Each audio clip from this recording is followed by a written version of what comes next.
Okay, I was a bit freaked out there for a second, wondering why the hell it seemed to have erased my game. Then I realized, oops, I went to the wrong account. Oh yeah, I've That's... done that a couple times.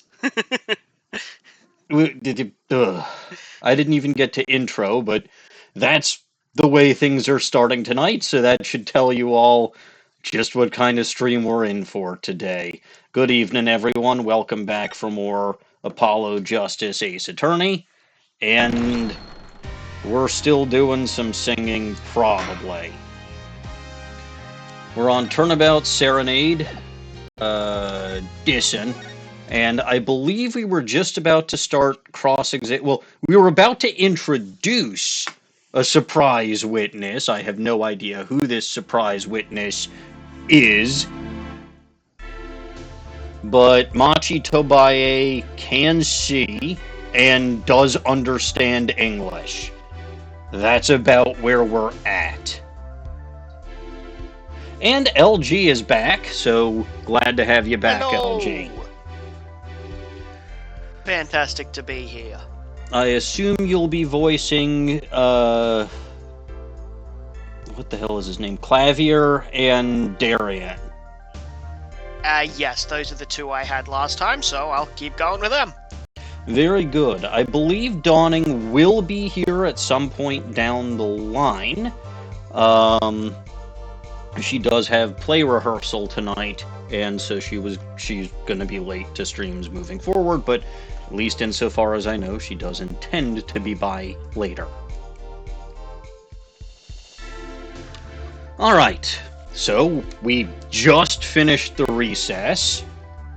Oh yeah, also I forgot, there's some kind of cocoon, and that cocoon is drugs.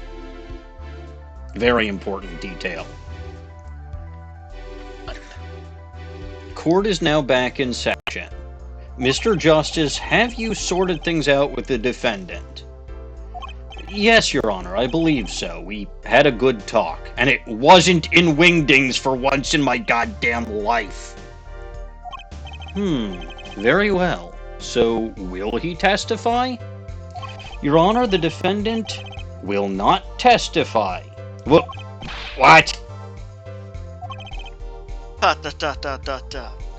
Shame. And here I thought this was your big chance to turn the case around. Actually, it is. The defense would like to approach this case from a different angle, Your Honor. Given the fact that the guy voicing me is always obtuse, we're going to stop looking at this from the acute angle and start being obtuse jackasses. Oh wait, that's always the case in Ace Attorney, isn't it? A different angle? If Machi won't testify, then I know who will. I would like to cross-examine the witness in this case, Lamiroir. Again. Where the fuck we're going with this, I have no clue. Lamiroir? Objection! Objection! What are you up to now? I thought we determined yesterday that Lamiroir's testimony was insubstantial. There's nothing you can...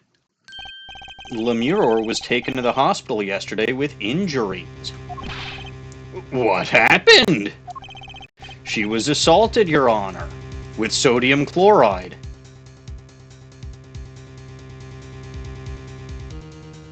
Nothing. Look, I can't be handing it out for every bad pun. This one is LG, Normans, and hello there.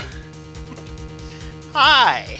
It is like I said last Wednesday, it's actually quite nice that I have a bunch of people willing to actually join me in VC, considering the fact that I'm a loudmouth jackass. Assaulted? Someone wanted Lamiroir dead. Thankfully, she was able to save herself. What? I've heard no such reports. Boy, oh boy, you are much less organized than any of your predecessors. Like, Godo had reports on shit that just happened 2 fucking seconds ago. I don't know how he did it, but he did it. Caffeine-fueled hyperfixation. Probably. Also, losses Edgeworth and Franziska never would have been caught with their pants down in court like this. I said last time, I tend to like how this guy operates in general. And I'm not wrong.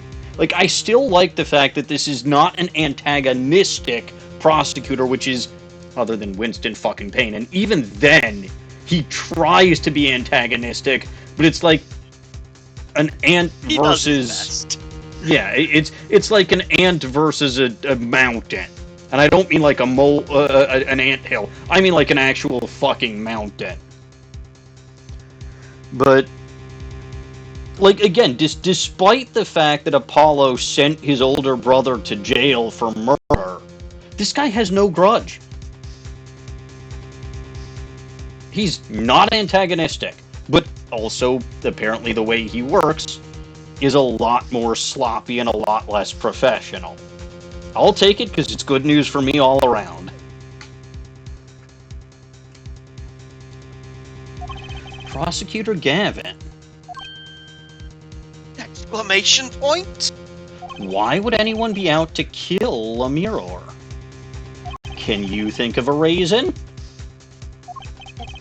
Well... Think of how she is known in our country. A singer from overseas who doesn't speak English, yes? Yet someone tried to keep her mouth shut. Who could that have been? Well, anybody, because well, first of all, there's a fuck ton of people in the courtroom, as we've established for previous Ace Attorney games, and a case like this would probably get a lot of fucking publicity, like the mask-to-mask trial. So I'm pretty sure everyone and their uncle knows that Lamiroir speaks English by now. But carry on. You don't think. I do, and my head's on fire as a result of it. But anyway, it was the same person who shot Mr. Lettuce. His name is Lettuce. The killer was afraid of her, afraid of what she might say. The defense believes that something was hidden in her testimony yesterday. Something that the killer doesn't want getting out. So, am I to understand that this is what you're saying? Probably. Namely that there is a nugget of truth in Lamiroir's testimony. A nugget we have yet to uncover. And it'll sell for 5,000 Poké Dollars, and I'm a poor defense attorney, so I really need that nugget, yes. Exactly. If Lamiroir was attacked, this has serious implications. Very well. There were some vague points in her testimony during yesterday's trial. Perhaps we did not inquire as deeply as we might have into some.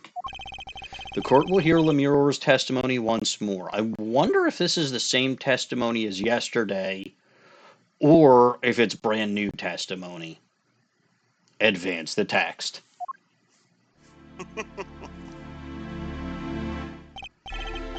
Lamiroir, I must apologize. We must ask you to stand again and speak. You need not apologize. I know that Machi is innocent, and I will do all that I can until the court realizes this. Let's review your testimony from yesterday. You told us you heard 2 gunshots and the shooter's voice through the window. Oh! I just remembered something else. Oh? Machi claimed to have walked in, so he's not denying that he was the one who scampered up the ladder through the air vent and, all of that. But what he was claiming is that he walked into the room, saw the dead body, and then heard the gunshots. Interesting. So I think I was theorizing something last week about how, again, this is another case where the actual crime took place, guess what, earlier than we think it did. The one thing that I was catching on is that Emma and I were right outside the door and heard the gunshots. But then we saw the igniter in there, the remote control igniter in there.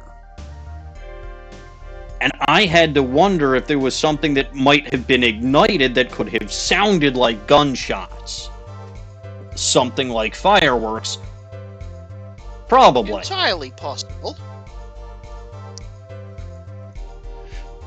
With Machi saying something to the effect of saw the dead body, then heard the gunshots, that, again, was last week. But okay, I remember where my head is at now, which is good because I tend to forget where I put it. By the way, LG, I'm wearing my new shirt. Nice. So you'd think that the arrow pointing at my head would tell me where my head is, but it also says my head is stupid.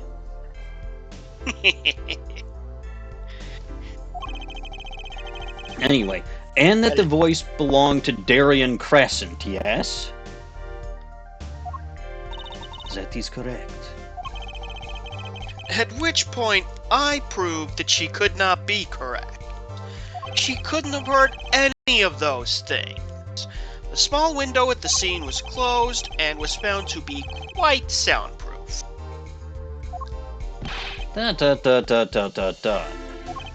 You have nothing to say to that, Mr. Justice? Unless the window literally had a vacuum between its panes of glass, I'm pretty sure it wasn't completely soundproof. Sound resistant. But anyway, I don't know exactly what yet, but I do know there's something there. There is, it seems, much that you do not know. Typical me, yes. And yet it is my duty to hear him out. Perhaps the witness would be so kind as to testify once more to the court? Of course, Your Honor. Oh, good, new testimony. What I heard. I was on my way to from the stage to the backstage exit. That's when I heard them, Mr. Letouce and the detective. I heard the faint sound of a gunshot and stopped. Then I heard another gunshot. Hello, Emolga Brine! It was the smell of gunpowder. Howdy. I knew I must tell someone, but I was in a hurry, so I kept moving past the small window. Interesting. Pretty much the same as yesterday's testimony. I am sorry. I am not used to speaking much in this language. Perhaps my descriptions are lacking in some way. Yet everything I have said here is the truth. Then it is my distinct displeasure to say this. What you said to have happened is impossible. Uh-huh. Do I have to repeat myself? Lamiroir was attacked because of this testimony. ... Exclamation point. ... What? Trucy? Apollo? You know, for a moment there, you were pretty cool, and then you just started being a dork like usual. Maybe I do better when I don't try to think ahead. You know, I actually found that to be the case. I'm pretty sure at least one or two penalties I've gotten so far in this game are because I get one step ahead of myself, because I think that it could be this piece of evidence. Then I realize that, well, that leaves me open to this argument, so it's probably that piece of evidence, and so I present the second piece of evidence, and then it turns out it was supposed to be the first piece of evidence, which of course takes us in the direction that I thought it was going to take us, so then I have to present the second piece of evidence. Yeah, you're supposed to let them tell you you're a dumbass first. I don't like being told I'm a dumbass. Oh, wait. I tell myself I'm a dumbass because I've got a shirt on that says I'm with stupid with the arrow pointing at my face. That I bought for myself because I thought it would be fucking funny.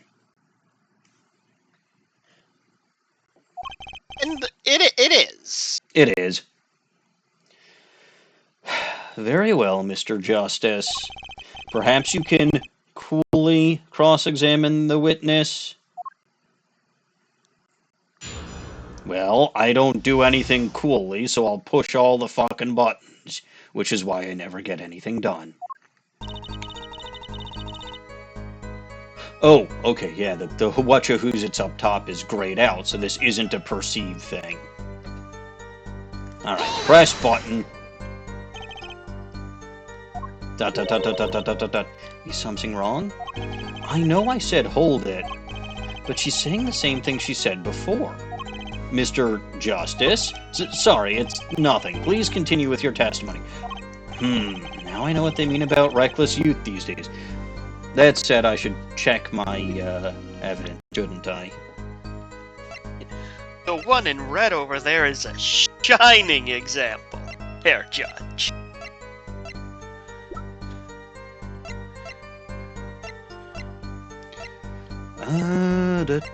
Forum diagram. Let's see. So there's all those air vents. There's dressing room 1, dressing room 2.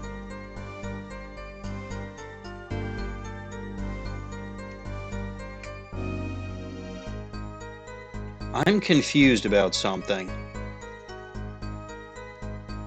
What's this? If she was going from the stage to backstage or vice versa, she would have passed by dressing room number 1 first, wouldn't she? So maybe I'm honestly struggling to see what this diagram is trying to tell us. It's a cross section, right?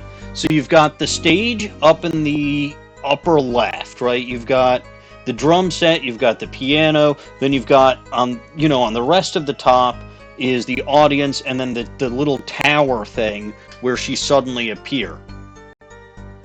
Then you've got the air vents is that line just below, right? So the ventilation system. You've got a staircase going down from the audience section to the backstage. And then dressing room 1 was the Gaviners, dressing room 2 was Lamiroir's. Okay. That's what this is showing. I just don't know how relevant it is. But it seems to me like if she was going from the backstage to the stage, or vice versa, she would have passed by dressing room number 1. I don't know where the fucking mirror is.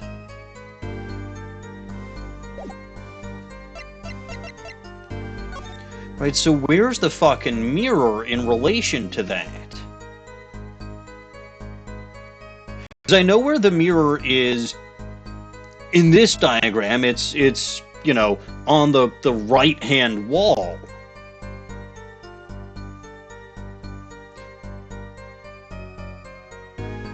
I don't know, man. I really don't fucking know.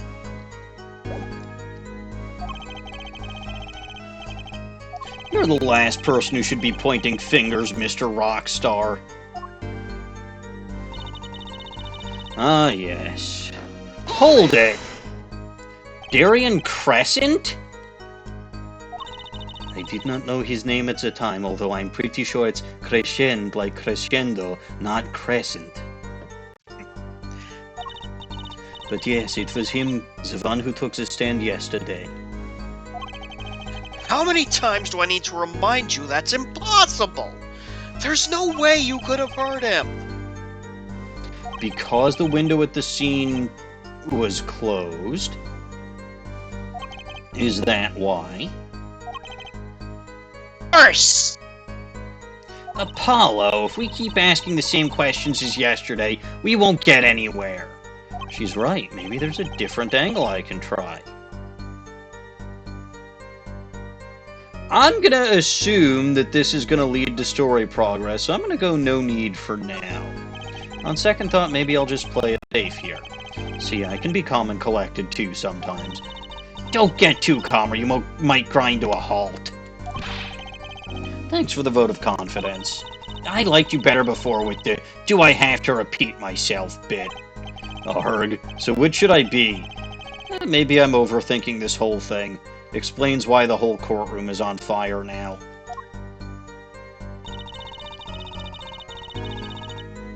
Alright. Press. There were 2 gunshots. Yes, I heard 2, one after the other. That fits with the bullet holes at the scene.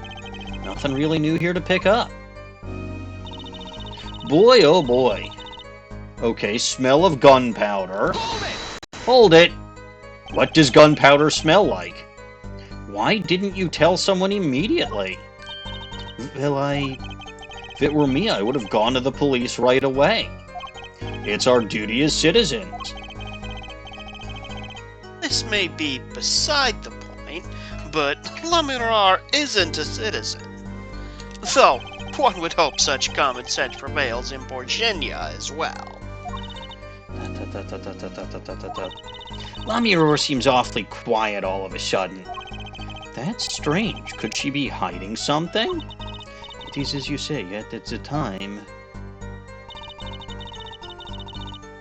Alright. What were you in a hurry for?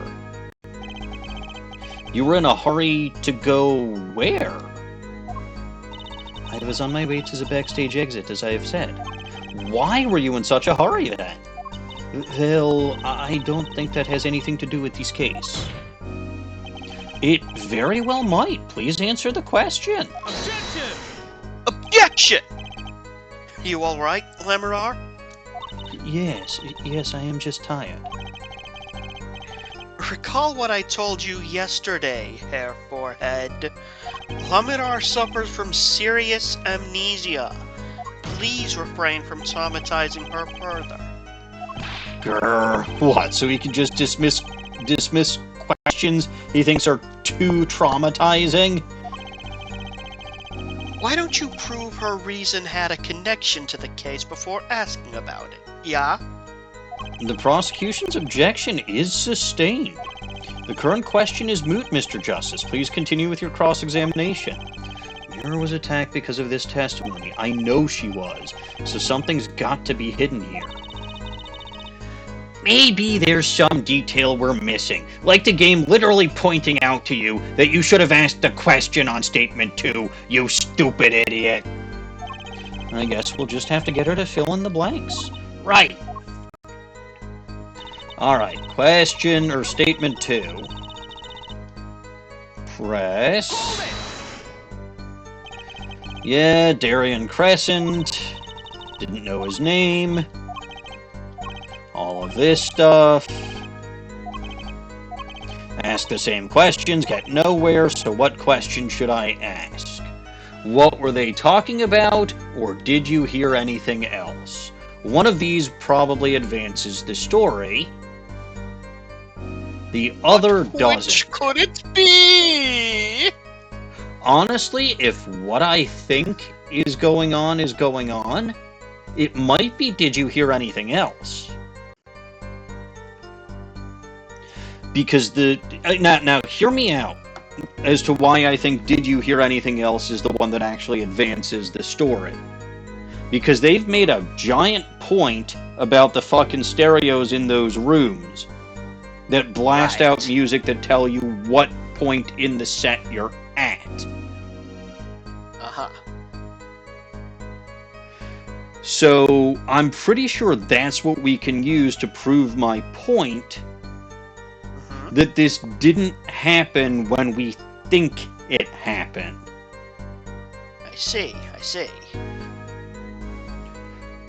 What were they talking about is probably going to be some kind of reference to a cocoon that's drugged.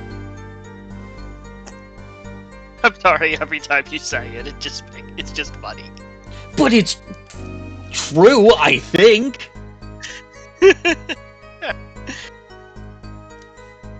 So I'm going to start with what were they talking about. If this is what progresses the story, I'm sorry.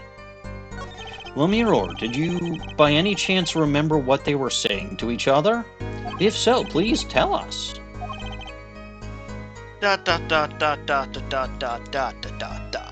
I've given it much reflection, but I was afraid of this. She doesn't remember. I only heard one phrase clearly. A whole phrase? You remember something that was said? Why didn't you say anything yesterday? Though my memory is clear, I was afraid to speak. You see, I do not understand what was said. This could be it, the clue I've been waiting for. Watch how it's a fucking dud. I will laugh if it's a fucking dud. Well, what did he say? It was the other man speaking, not Mr. Lettuce. The shooter, then. Darien Crescent. His name was Crescend. Well, what did he say? Lamiroir, did you just read his mind? It's pretty obvious based on things that Trucy say. Trucy says that the parentheses are not actually. Well, okay. Either the parentheses are what's actually going on in Apollo's head, and he's just really, really fucking bad at not letting that read on his face, or it's not actually in his head and he's actually muttering it or something.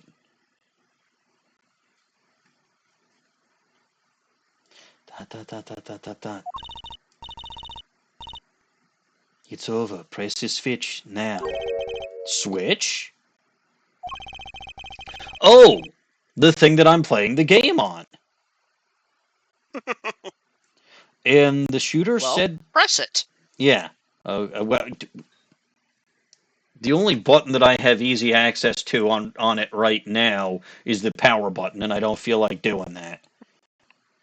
That's it. No. Nothing can go wrong.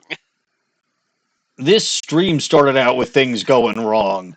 I don't want to chance it. And the shooter said this to the victim, Mr. Lettuce? His name was Lettuce.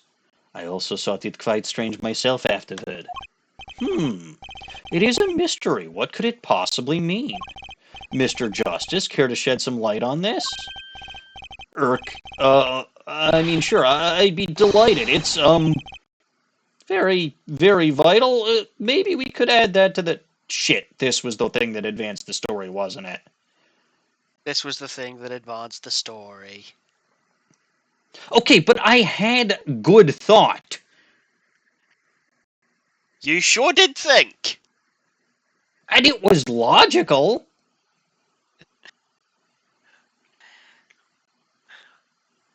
Fine. It's very, very vital. Maybe we could add that to the testimony? Maybe. Apollo. From the small window I heard a voice say, "Press the switch now." Well, I'm going to press... It's not the switch, it's the controller, but I'm going to press the controller and the statement. And it was Detective Darien Crescent's voice? Nein, it was Detective Darien Crescend's voice. But yes, that I am sure of. It's over. Press the switch? Why would he say that to Mr. Lettuce? Are you all a bunch of idiots? His name was Lettuce. Apollo! The murder weapon, the revolver was Mr. Lettuce's, right? Lettuce. Yeah, what of it? Well, maybe when he said press the switch, he really meant to say pull the trigger? Because his English isn't so good. Darien Crescend's English isn't so good.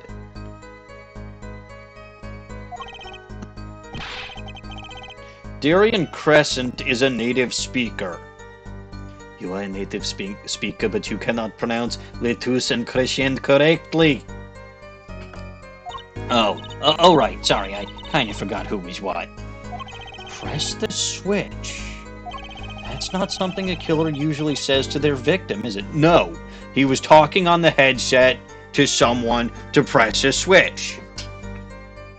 Now, the question is it the headset that I have to present, or is it the actual switch that I have to present? A mystery! Yeah. Was there no one else in the room? not know. All I heard was Mr. Lettuce and the detective. Alright. So, I believe that what I have to present is the actual igniter. Because that is literally the titular switch. Certain amount of logic to that one. The headset will come into play when we're talking about, okay, there was no one else there. Right? The headset's going to be how he communicated to someone. Right? So I believe it's got to be the actual switch. Or the trigger, should I say. Objection! Press the switch. There's only one key that can unlock the mystery of those words, and it's the ones on this jingling keychain that I stole from from Prosecutor Gavin. His keys. Jingle, jingle, jingle, jingle. My God. That's it. I love this. Can you keep doing that? Jingle, jingle, jingle, jingle, jingle, jingle. Hey, the judge is distracted too. Hell yeah, this is that good shit. Good. Now I control the courtroom. So, we're gonna find Machi Tobaye innocent, right? Jingling keys. Oh, yet there was nothing at the scene that could be called a switch. Save the light. True, there wasn't a switch at the scene, but it just so happens I have a switch right here. I'm gonna blow this whole fucking courtroom sky high if we don't find my defendant innocent. Mr. Justice, please refrain from playing your video games in court. Damn. Wrong kind of switch. That certainly does look like a switch, doesn't it? Which is odd, because that hasn't been invented yet. This game was what, DS? Yes. Yes, it would have been DS. Yeah, so there would be a whole other console between the DS and the Switch. Yeah. You can tell because of all of the gimmicks that are so clearly revolving around touchscreen usage. They really are. The problem is, this was found not at the scene of the crime, but on the stage, in the piano. The stage? Where the concert was held, yes. This was found hidden there. On the stage? Are you claiming that the voice Lamiroir heard was of someone commanding another to press this switch? I mean, what the fuck else could it be? That's literally the words that were said. It's over. Press the switch.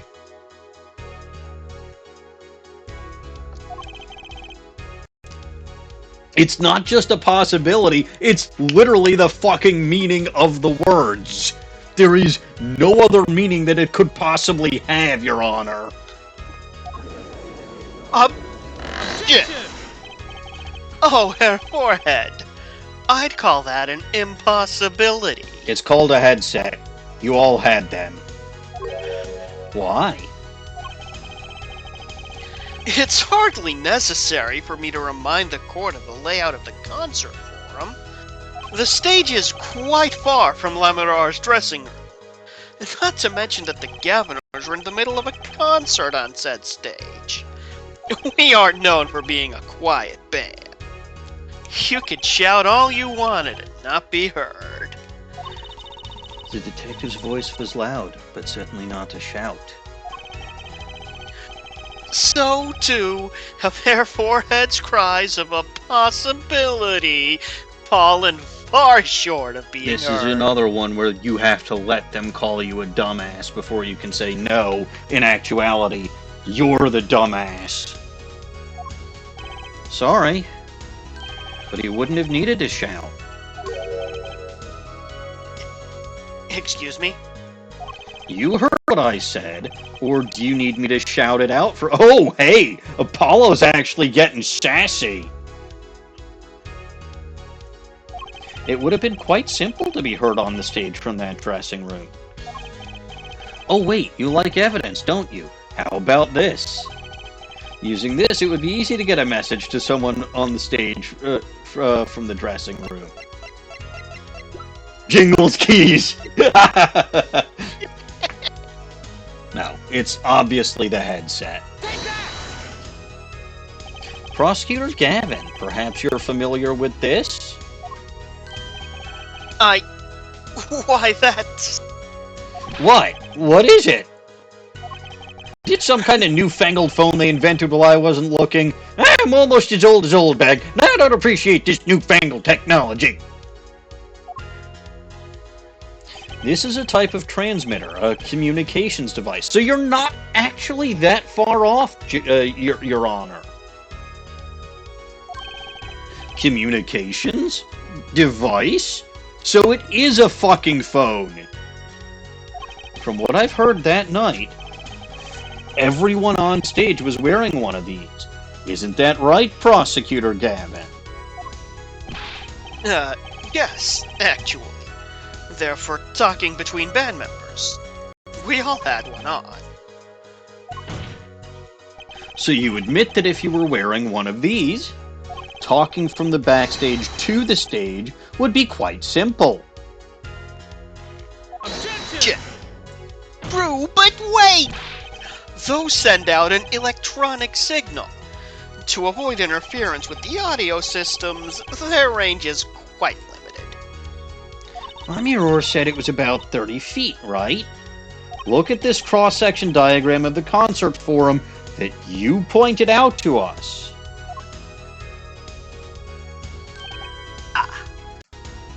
Exactly. The walk from the stage to the backstage seems far, but the direct distance is less than 30 feet. You fool! Although, to be fair, he doesn't know that we found it in the piano. Because I bet he's going to argue that it's still too far for the furthest part in the back of the stage. And this... Oh, I know where this is going, LJ. Oh, do you now? Yeah, so he's going to argue that, okay, right, it transmits to certain parts of the stage, but the part where the Gavners would have been on is not in that range. I counter and say yes, but the piano was in range. And then point out that the transmitter was found in the piano, right? The switch was found in the piano. And that proves that it was Machi Tobaye who received the signal. And Machi was only on stage during the second act. Which proves that this happened not when we thought. And thus we can question... That sure is a thing you think is going to happen. That's when we can question Lamiroir about why she was in a hurry, because it doesn't make sense for her to have been in a hurry if it was just the third set and she had nothing to do. But yeah, no, it's my usual modus operandi. Spaghetti at wall, see what sticks. And if Lost as Edgeworth is around, throw the spaghetti at him instead. Anyway. That can't be. So, when Lamiroir heard the shooter's voice, he could have been talking to someone on stage. I mean, objection! You're claiming this is the switch in question? What? To be on the stage at the time. It could be placed in a pocket and carried anywhere. Someone could have hit it on the stage after the fact. Hey, he's got a point. How do we know where it was when she heard the voice? When the shooter said press the switch? Well, I guess we technically don't. An unfortunate situation. I'm afraid that until we know where this switch was, there's little point in debating it. Ugh. I was sure this was the way to go with this. What is this switch, anyway? The We reason don't your even know guitar that burned. basic fact. It's the reason your guitar burned. Dot, dot, dot, dot, dot, dot, dot, dot, dot, dot. Wait a second. Oh good, Apollo's thinking again. I think he's 10 steps behind me, as usual. I do know what this switch is. And if you follow that train of logic to its incredible conclusion, my head catches on fire. It ends up in proof that completely changes this case. Oh hey, I'm right again. Maybe. Okay, again, I fully admit I just blabber spaghetti until something I say sticks. What's up, Apollo? Apollo? We know about this switch, right? We know what it is. Yeah? Well, think of when it was used that day. Think of what happened. Well, Mr. Justice, if you have no further information to share concerning this switch, Your Honor. Yes, Mr. Justice? I've been remiss in not telling the court this before. I know what this switch is. Well, it seems the defense is set upon linking this switch to the case. Let's see your evidence of the link.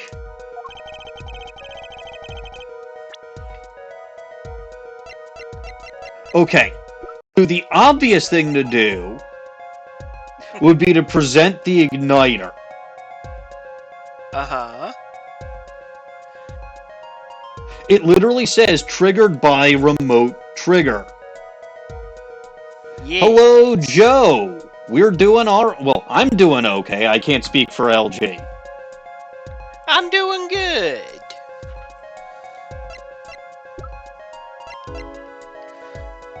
The less obvious thing to do here would be to present Prosecutor Gavin's guitar. Uh-huh. But I think this is one of those things where I'm getting ahead of myself. Right? The igniter is what I think I have to present now because it's the obvious thing. Again, literally says triggered by the remote trigger in the description. And then I use the igniter to show what that trigger was doing and burned Gavin's guitar to show when this happened. So, again, the guitar would have been the less obvious evidence. I think that's just an instance of me getting ahead of myself. I think it's got to be the igniter. So, present. Prosecutor Gavin, you remember this? That's that. That what? Is it another of one of those newfangled phones? This is an igniter. What phone looks like this? The brand new iPhone 22. Welcome back, Joe. I said that I'm okay, and I think LG said he's doing fine too. Yeah, I'm doing good. Doing good. Igniter? You mean it's like a lighter? Yes, actually. Only less heavy. Actually, I think it's heavier because it's got all that electrical equipment and circuit boards attached to it. So despite being a lighter, it's actually heavier. Go figure. You are... No. Oh, excuse me. Anyway, yes, actually. You weren't saying the switch is a remote. I know for a fact that this switch is a remote. I am. This is a remote trigger for an igniter. Look, I'll show you. Dot, dot, dot, dot, dot, dot, dot. He's burning the fucking court down! Mr. Justice, you will cease and desist from burning down this courtroom. I agree with the judge. For once. Sorry, that was a bit more fire than I'd expected. If my whiskers had caught on fire, not only would this defendant have been found guilty, but all your future defendants would have been found guilty. Prosecutor Gavin, let me repeat myself. This switch is a remote igniter trigger. Dot, dot, dot, dot, dot, dot. I think he's gonna make the connection. Doesn't that suggest something to you? Considering where we found an identical igniter? You're talking about what happened to me, aren't you? Ah! Exactly. That night, at the concert, there was one unusual and really fucking hilarious burst of flame. Oh good, we get to see this again. When your guitar caught fire, you panicked or something. Wasn't that part of the stage show, though? Prosecutor Gavin, why am I saying this? Gavin is right fucking there. Why am I talking instead of him? And today that's quite literal because I'm not voicing both of them. No, continue. My throat is sore. You do this part. Actually, my throat is sort of sore too. You couldn't tell because I've been yelling.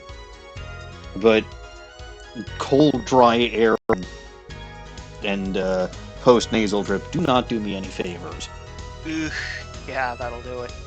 Anyway, Prosecutor Gavin was entirely unaware such a thing had been planned. And the guitar that burned was a valuable keepsake. That's right. He got it in Borginia from Lamiroir. He said the sound was amazing. Before it burned, of course. Now it just kinda smokes. The better the guitar, the brighter it burns. Hair forehead! Yo! Don't tell me you're trying to tie these two things together. Would you rather I tie you instead? Oh, Apollo, please, not in the courtroom. Those being the shooter's voice, heard by Lamiroir, and the guitar suddenly catching fire. I am. It's really quite simple when you think about it. Ow, my head is on fire again! Mr. Lettuce and the shooter were at the crime scene. His name was Lettuce. You obtuse jackass. The shooter was wearing a headset. He ordered someone on stage to press the switch. The switch was pressed and the guitar caught fire. Well, that does seem to make sense.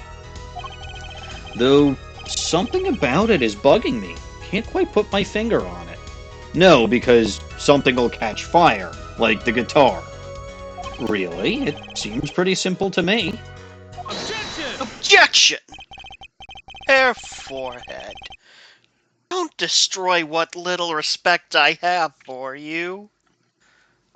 He's gonna argue that it was during the second set that the thing caught fire, not the third set, and this is where we get into, yeah, the shooting didn't take place until... Or the shooting didn't take place when we thought the shooting took place. This is another one, just like Rise from the Ashes and at least one other case before that. Well, I guess technically one could argue Jack Hammer's death, sort of. But bottom line is, it's not the first, second, or probably even third case where we thought that the crime took place at X o'clock, but in reality it took place before that.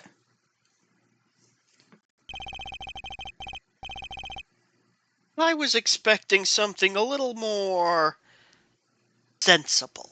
Unfortunately, this is Ace Attorney. Your expectations were too high. What's this all about, Prosecutor Gavin? His simple story simply makes no sense. Think. Ow, my head. That night... Exactly. You see what happens. How can we trust a man who does this? That night, my guitar caught fire. Yes. The cause may have been this, indeed. You literally found However- one in your guitar. So However, may is a little bit of an understatement, but carry on. However, the guitar caught fire during the second set. Precisely my point. And I win again. Dak, that's right, of course. We get to see this again. The guitar caught fire during Lamiroir's. I will never not laugh at that, by the way. It is so fun. I mean, obviously, if it happened in real life, it would be terrifying. But, like, it is so funny seeing him freak out and suddenly fall backwards off the stage. It helps that the animation is clearly Over the doing top its and exaggerated. best, let's say.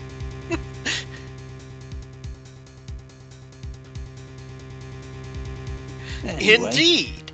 Yet the shooting happened during the third set. The two are completely unrelated. Yes, that must have been what was bugging me. The whole premise for this is faulty. No! The whole See, premise for the His case story is makes faulty. no sense. Objection! Are you sure about that? ... exclamation mark. What exactly do you mean, Mr. Justice? Maybe it's not the premise for my explanation of the switch that's at fault. Maybe it's our premise. Aha! Apollo! Score 1 for Apollo! Maybe it's our premise for the entire case so far. What premise is this specifically? Gee, which one contradicts with my story? The fact that this was during the third set? Yeah, that's what I fucking thought. I'm glad you asked. I'm saying that maybe the killing didn't take place in the third set. Hooja What's-This is gonna point out that I heard the fucking gunshots, isn't he? Objection! Objection! What's this? But Detective Emma Sky heard the shots and found the body. I was there. This happened in the third act. I was there. Objection! No one cares, Apollo. Well, no, it would have been fucking funnier if he pointed out that Apollo was there too, because now it looks like Apollo is contradicting himself and what he knows to be true, but sure. Gunshots rang out, and according to his testimony, Machi was in the dressing room at the time. Where are you going with this, Mr. Justice? Stay with me, Your Honor. He also told us this in his testimony. Namely, that the victim had already been shot. Aha! I was right.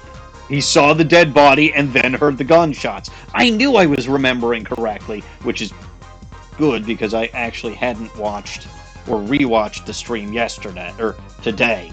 So, it has been a week since I've dealt with this. We all heard gunshots, but no one saw the shooting. Least of all the blind guy.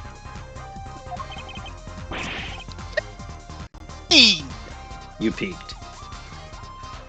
This is insane! Welcome once again to Ace Attorney. First you expect something insensible. First you expect something sensible. Now you're surprised that something is insane. Clavier, I feel sorry for you, kind of. But this is how it goes, Bubba. Just before the shooting took place, the shooter was heard on his headset, telling someone to press the switch. The next moment, Prosecutor Gavin's guitar burst into flame.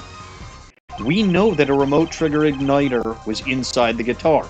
You found it yourself, Clavier.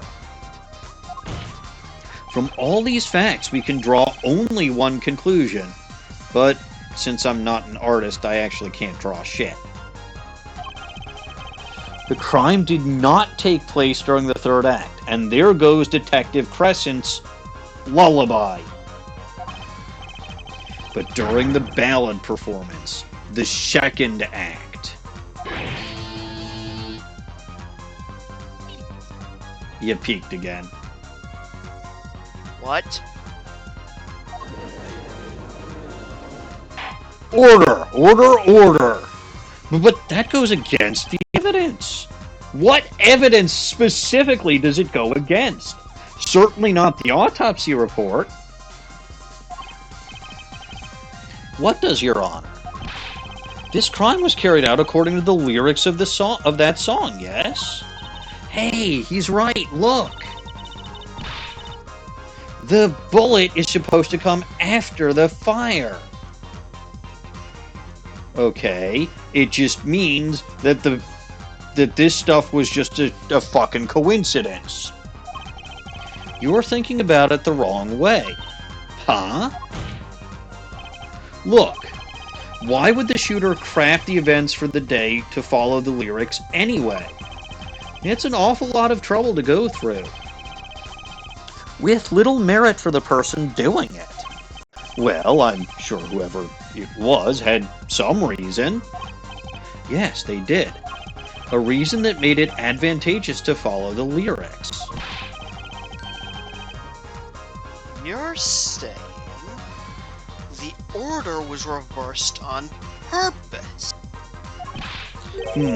Reversed, Prosecutor Gavin? If the criminal followed the lyrics strictly, then yes, the shooting would have to have come after the guitar burst into flame. Yet, Herr Forehead has raised another possibility. He's claiming that the bullet came not after, but just before the fire. Couldn't have put it better myself. Would you two stop flirting in the fucking courtroom? God damn. We were only meant to think that the shooting came after the guitar burst into flame. That was the criminal's objective. The crime followed the lyrics to a point, but that was a ruse. We've been duped! Why else would the killer risk discovery by moving not just the body, by the way, but also Machi Tobaye and a guitar? Also, whose guitar was it that got moved? It was Detective Crescend's guitar. That was the final touch to make us think he'd followed the lyrics the whole way.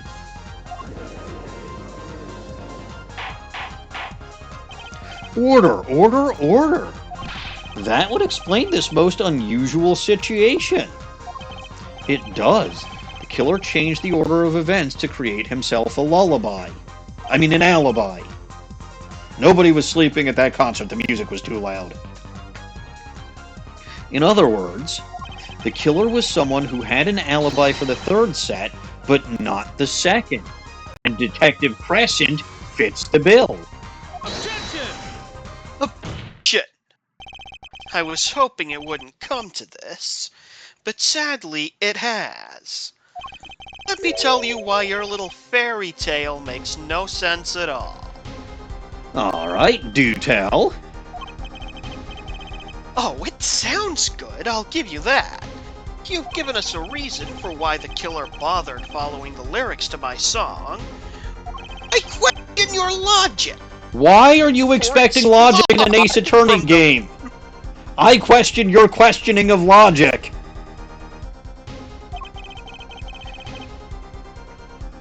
Look, we have to base it in something, okay? Pull out the most bullshit Yours thing you was can think of. flawed. Fine. Flawed from the very beginning. Flawed. Yes, a contradiction, Herr Forehead. One I pointed out several times, no less. At this time of the crime, the small window at the scene was closed. How could Lamiroir have heard a voice through it? Oh, you're going all the fucking way back there. Well, maybe the window was open during the second set. Because you assumed it was during the third set. Aha! I win again. I know that you would like to divert our attention from this critical fact, but you're basing your entire line of reasoning off a false premise. Says you. Actually, no. Wait a minute. The false premise is that Lamiroir was standing there by that window in the first place. She heard it in the air vent or something. Oh, yeah. It's why she was in a hurry. The magic trick. That's also why she didn't want to tell us why she was in a hurry, because she was sworn by Grammarier to not reveal the secret of his magic trick. Lamiroir's testimony is my entire case. That voice she heard, the shooter's voice. What if she couldn't hear it, Apollo? Look, what do we have? A man saying press the switch. First of all, why the fuck would she make that up of all things? Second of all, that statement makes perfect sense given what we know happened. You're also staking the entire validity of your arguments, Clavier, on the fact that a window is 100% soundproof.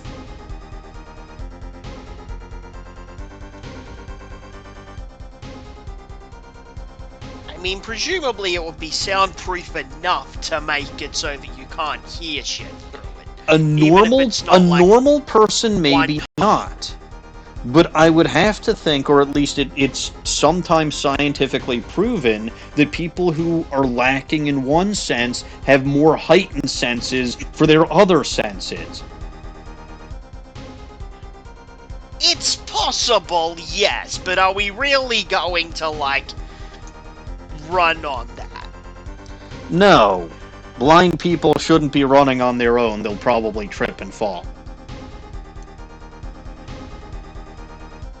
Anyway, look what we do have. A man saying press the switch, and near the crime scene we have a switch, which acts as a remote trigger for an igniter. And last but not least, Prosecutor Gavin's flaming guitar matches flaming personality. It can't all be a coincidence, but how do I make it work? I see a more direct line of questioning is required. When the crime scene was investigated, immediately after the crime, that window was closed. Okay, can you prove that it was closed the whole time? The voice? Hold on. I'm gonna pull the same shit that prosecutors have pulled on me time and time again, starting with the very first case in this series. Right? How could I prove that What is outdated? No, that was the second case. In the first case, I was asked to prove how I knew that Cindy Block, or whatever the heck her name was, how her clock was off by a certain number of hours at the time of the crime, even though it was clearly off in the courtroom itself. The second case, I'm pretty sure, had something similar. How could I prove that, that what's-his-name was in the office at the specific time that I said, and couldn't have seen this object? Right, so this is a fucking thing that happens time and time again. Where I observe something at the scene of the crime, and then I get asked, well, how do you know it was like that during the crime? Oh, right, in the case of case 2, it was how do I know that the batteries, how did I know that the clock was empty? Even though the clockworks were clearly removed when we took it in the courtroom, how do I know it was empty when he hit her over the head? Right, that the clock was removed and he couldn't have heard the thinker, or whatever. Right, well, so this is shit they've been pulling on me for quite a while. Okay, fine. It was closed. The simple answer is the onus of proof is not on prosecution. It's on defense. No, you're the one making the claim, ergo you have to back it up. You're That's not claiming how this works, you're Mr. claiming that the mirror was closed the entire time based on the fact that that is how it was observed when you arrived at the crime scene. How the fuck do you know it wasn't open beforehand and that whoever committed the crime didn't close it? Their forehead. I don't have to prove things. You do. Show Can me you evidence. prove that it wasn't? I can't prove anything about the window, but neither can you. That's the point. And as stated, I don't have to. Stupid prosecutors. A key point to be sure. Mr. Justice, can you explain this to the court? Okay, Justice, you've got one thing to prove and one thing only. Lamiroir heard a voice, and she heard it during the second set. Think, how was Lamiroir able to hear the voice? The window is open, she has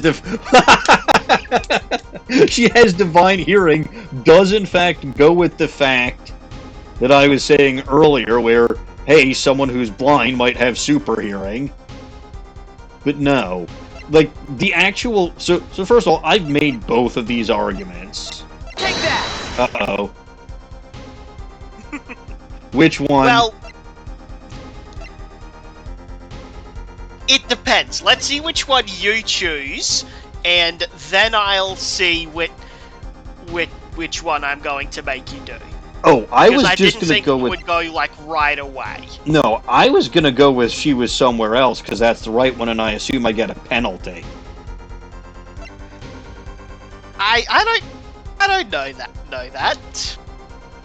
I mean, I'm guessing. The thingy isn't glowing, so... It isn't even on screen, so you may be right. So fine. I've made both of the arguments, right? I've said that the window is open because, okay, just because it was closed doesn't mean... Just because it was closed when you got there doesn't mean it was closed the whole fucking time. I've also made that she has divine hearing. Let's go with she has divine hearing. He has divine hearing? Okay, you can pick that one. I'll let you that's, pick that's that mine. one. The window was closed, as you say, yet Lamiroir could still hear the voice, because she has the power of divine hearing. It's not the first time we've seen superpowers in this universe. You've got Superman, who's a bellboy. You've got Godo, who can summon coffee out of anywhere. You've got Pearl Fey, who can run at the speed of goddamn light. And we've got you, who can literally play air guitar. That's the only explanation. Dot.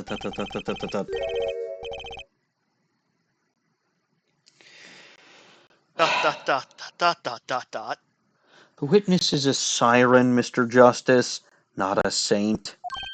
I said hearing, Your Honor, not healing. Well, that fell on deaf ears. I'm not sure I know what his divine hearing ability is. Then perhaps we should hear it from the all-powerful voice Alright, I'm itself. fucking counting that as cords of steel. Yeah, I was pretty sure you were gonna. This was a very Cords of Steel type line. Yeah. Yeah. Care to explain how clairaudience has anything to do with this case? Can we just move on now? Only if you can enlighten this court. Oh god, that's a task that's impossible. Time to rethink this. Okay, no penalty. Mirror heard a voice, and she heard it during the second set. So now I have to present the window was open. The window was open. Obviously, the window was open. Can you conclusively prove that it wasn't? It had to be for her to hear that voice. Objection! Objection! News bulletin, Hair Forehead! That horse is dead! Stop beating it! For all of our sakes! Yandere-chan, attack him for that! That window was closed. This is a hard fact reported by the investigation team.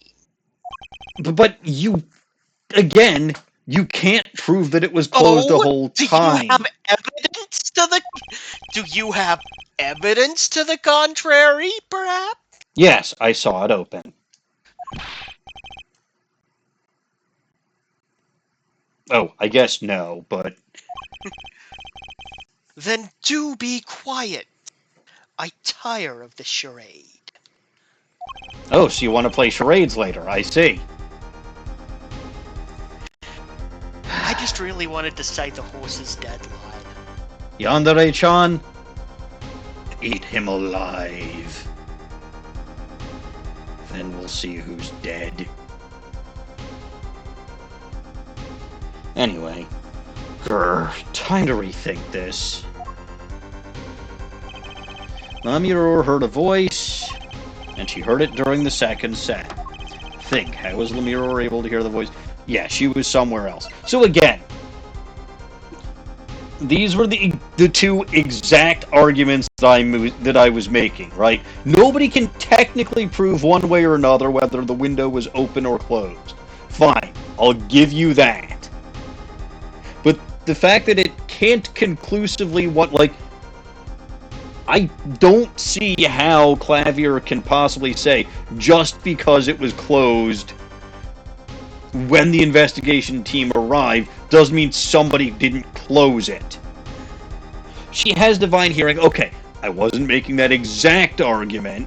What I was saying was more so the effect of she's got better than normal hearing to make up for her lack of sight, but still similar concept. But yeah, no, the actual thing was she was somewhere else, and that was the whole thing the whole time. When we investigated the scene, the window was closed, which doesn't conclusively prove that it was closed the whole time, jackass. But let's go with that premise for now. The shooter had no reason to close it, had it been open either. Okay, people do shit for no reason all the time.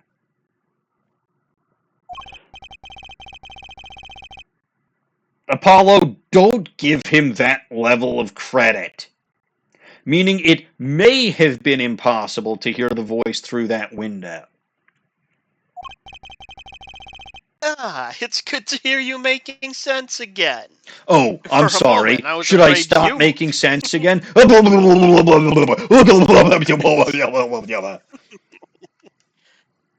I said it was good to hear. Cliff. I'm glad you were making sense. For a moment, I was afraid you might be a Borginian too. I'm gonna start swearing at you in Microaggression. Wingding as soon as I figure out how. Microaggressions, Gavin, much? Seriously, I'm gonna start swearing at him in Wingding as soon as I figure out how. LG, assignment for next time. I have to figure out how to swear in Wingding. Good luck with that.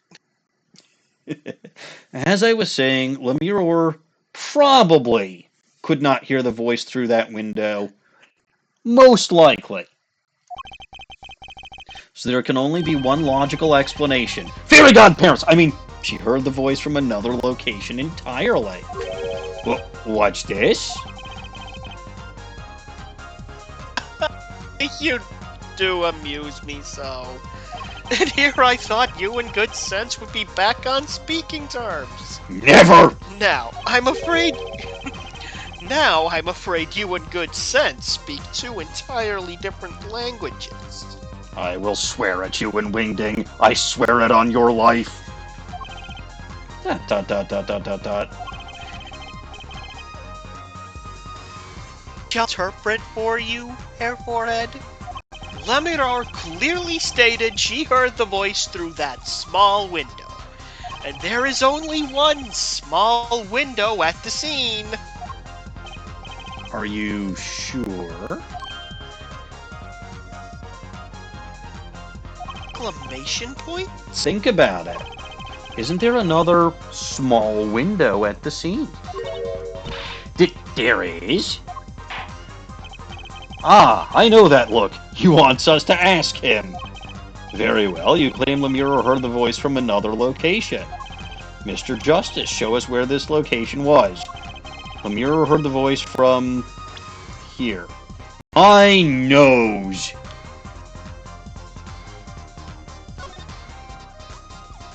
The air vent. I'm guessing. Okay, so there's technically vents or something that I can see. No, we're going to go with the actual vent that we know is an established air vent. Come on. That one. This is where Lamiroir... Oh god, it's generic. I don't like this. This is where Lamiroir heard that voice from. But that's no small window. That's an air... Oh, hey, it's not generic.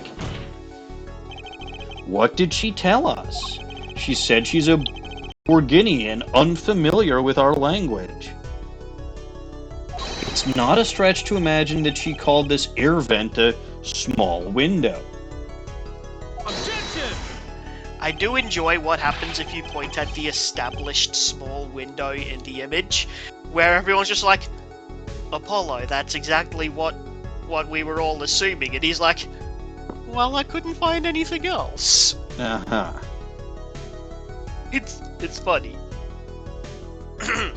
Now you've done it. You've gone beyond ridiculous and into ludicrous. I'm sorry, is that a Spaceballs reference? I'm sorry, is that a...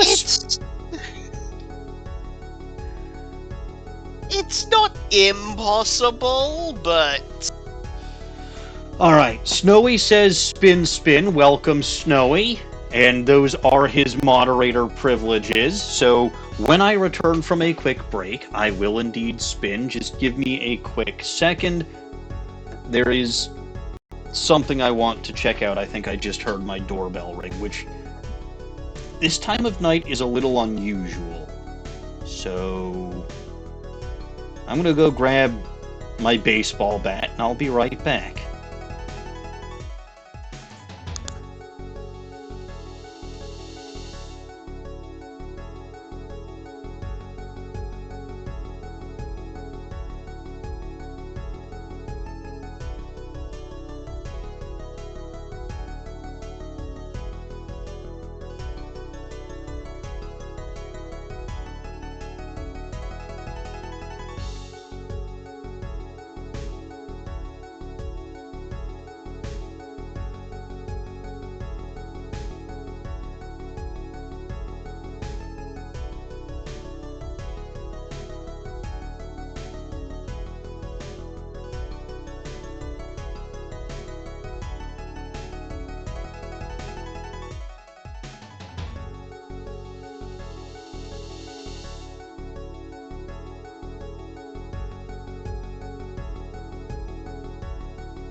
Alright, mystery solved.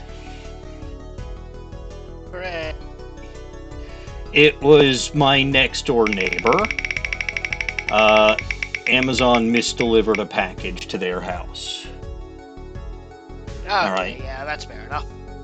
First one is Phoenix Pasta Boy.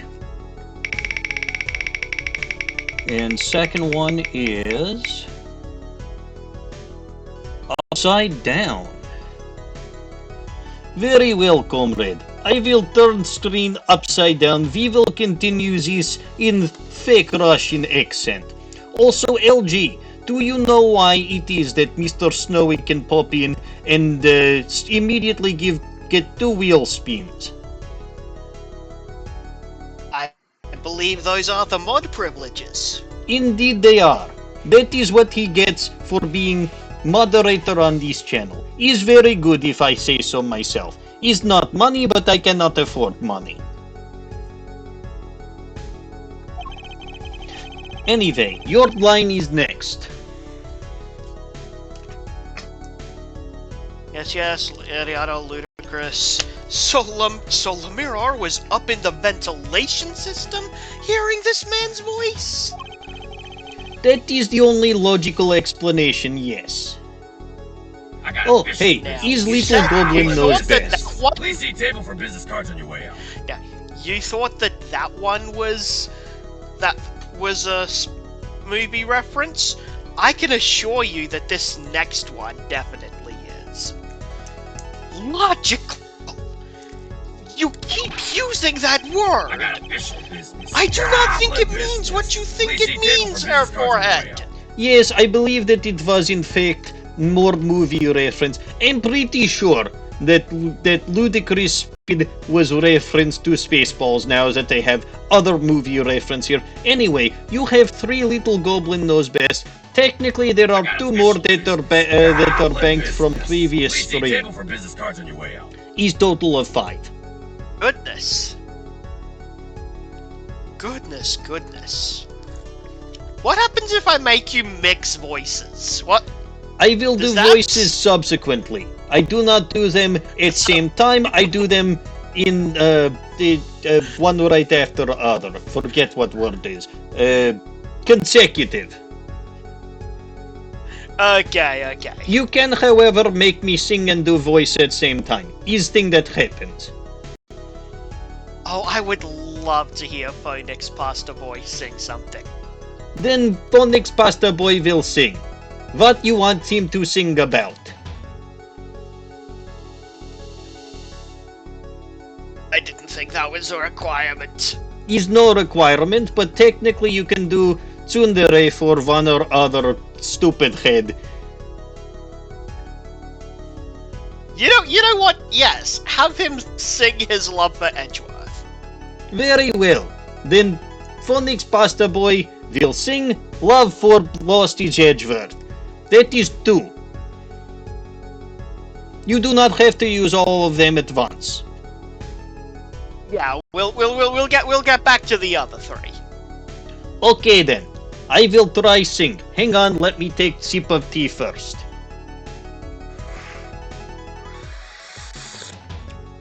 Ow, that's hot.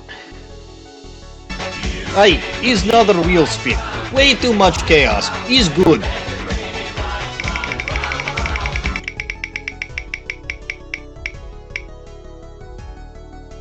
Oh hey, now I have to sing for 10 minutes.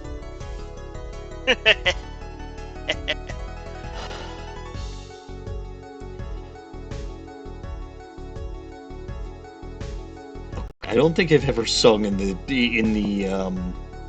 Russian voice yet. Give me a second.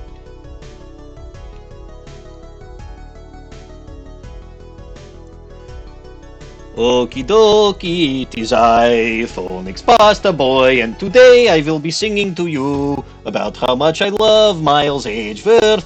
See, he was good opponent to not have when I was pretending to be Phoenix Wright Man, because, comrade, he is very good prosecutor, and would have immediately spotted that I am fake Phoenix Wright, but I only impersonate Phoenix Wright, so that I can potentially get the interest of Miles Edgeworth because I'm pretty sure the German is kicking in there somewhere. I have too many stupid voices!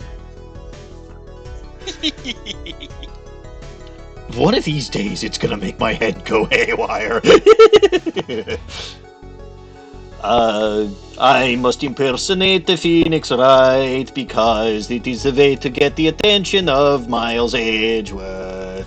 He is the reason why I try to become fake lawyer. In point of fact, anything we say about Phoenix Wright from case 3-3 is wrong.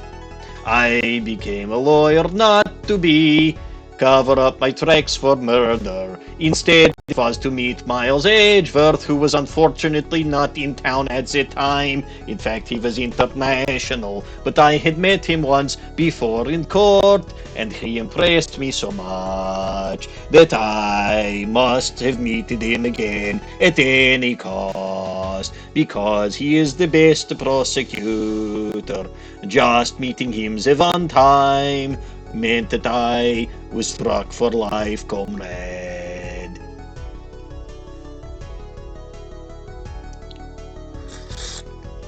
Oh, have I mentioned slight sore throat? But regardless, I will keep on singing because it is what must do. And it is very worth my time to tell you how much I love Miles Edgeworth. He is greatest prosecutor and prosecutor of my heart, and would have been good opponent in courtroom for me. Alas, I was stuck with Winston fucking Payne, who anybody and their uncle should have been able to beat, but for some reason I could not. It just goes to show that I needed private tutoring, which I could have had with Miles Edgeworth, who was acting as defense attorney and succeeded very well in his first try, because that is just how good he is at everything he tries, comrade. What else can I say about the great and powerful Edgeworth and how much I love him and me is him? He has not been in this game, and it is a great shame, and this game is the best Ace Attorney game as a result. That is... well, now I've definitely gone into German.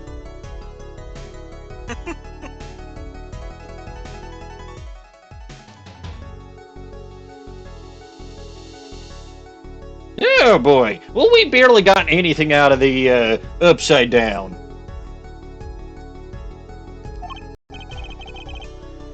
Okay, comrade, what about it isn't logical there, my friend?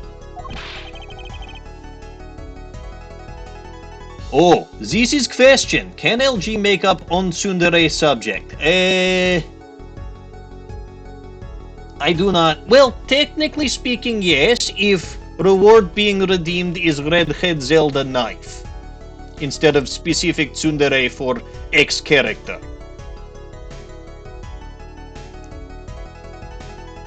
Like as in making me do a tsundere bit, or giving you he's a random... he's asking if... yeah, I think what's being asked is, can you specify a target for me to be tsundere about? Not that you have to be tsundere. Strictly speaking, that would be a redhead's, but that is something that little goblins can redeem if they want to. Also, I love hearing you, like, you don't drop out of your voices instantly. You sort of, like, slide out, and, like, your voice slowly returns to normal. And I think it's very amusing to listen to. Look, man, since I started this wheel-spinning business, I don't even realize when I'm using stupid voices half the time. Tsundere for Kalos, tsundere for the Switch 2. You could if you want to.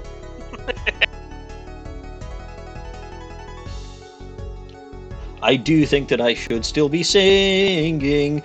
I haven't actually kept track of how long I've been going, which is Neither a am I, bit to be of a completely real with you. problem. But such is life. And I don't think y'all care because it's still amusing. I'd like to hear Old Bag sing, though. I mean, you used 2, there were 5. You've still got... Yeah, I've still got him in the chamber. Mm-hmm. Yeah, let's go. Alright, I do get to flip this right side up again, which most of the time it was upside down. I'll grant that it didn't do much because I was doing other things that involved not needing to say the dialogue. But alright.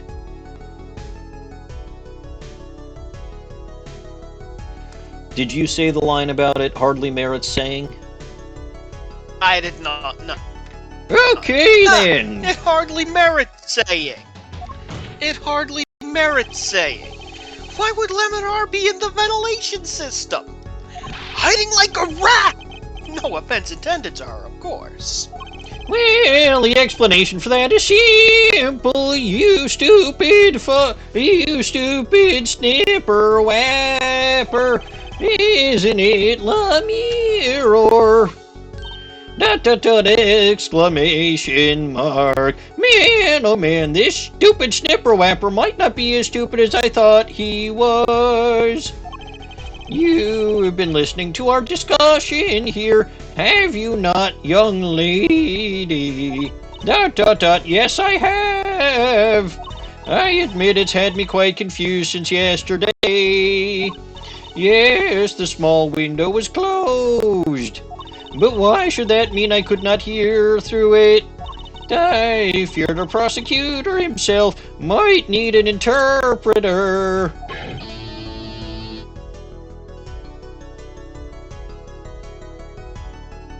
If you irked, you peaked.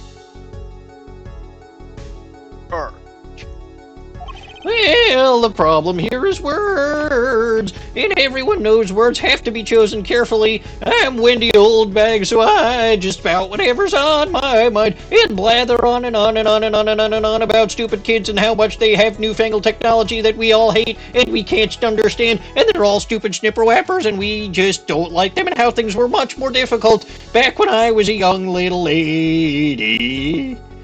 Hey. Wait, where was I going with that? I don't remember. Lamiroir, this small window through which you heard the voice, was it up high on the ceiling of the room, not low on a wall? ... Yes, it was up on the ceiling. I heard the beginning of that, but you peeked again. What? Well, this turns the case on its head, and this means that we have to order in the court.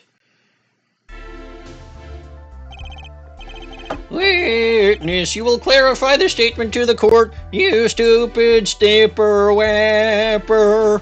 Are you in fact saying you were up above on the ceiling of the room?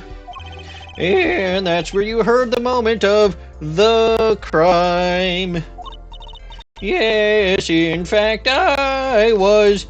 I am sorry, I never imagined it would become such an important point. Yes, well, why the heck were you up there? I think this goes back to Valiant Grammarier and his magic trick. Again, you stupid snipper whappers have to figure out why she was off stage during the second set in the first place. Honestly, nobody thinks worth a damn in this game. It's all up to Wendy Oldbag to solve all the crime. And Wendy Oldbag will certainly solve all the crime. It doesn't matter who did it. It doesn't matter when they did it. It doesn't matter what they are. It doesn't matter who they smelled like, what they did. Wendy Oldbag will solve everything.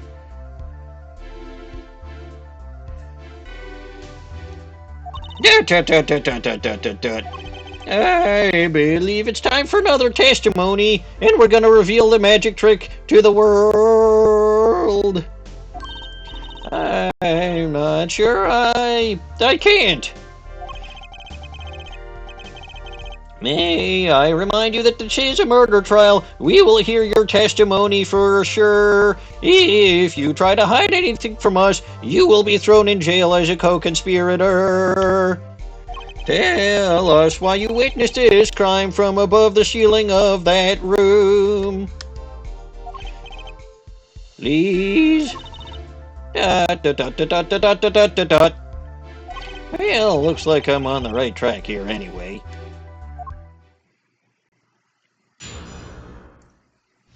All right, it's time for more witness testimony from the greatest witness of them all, Wendy Oldbeck. What did I have to see in this case? Absolutely nothing. Why am I testifying? Because I love testifying. I'm Wendy Oldbeck. I'll testify about anything, anywhere, anytime, anywhere you want. What was I doing above the ceiling? I don't know what I was doing above the ceiling. I'm too old to fit above the ceiling. I don't have the flexibility that I used to, you stupid snipper whapper. Above the ceiling. Yes, I was above the ceiling when I heard that voice. I heard there was a small window there before. It was in the middle of my performance. I had no time to report what I heard. As to why I was there, I cannot say. I am bound to secrecy on this matter, so don't press me on this statement. But bound to secrecy? In my line of work, one has many obligations to uphold. But you say you were in the middle of your performance. Yes, we're finally getting here. What the fuck was she doing off stage in the middle of her performance? So this did happen during... She was performing just now, all right. Oh, yes. Very much so. Also, by the way, before I forget, belated happy birthday to Ellison, and belated happy birthday, not that he ever watches these streams, to my little brother.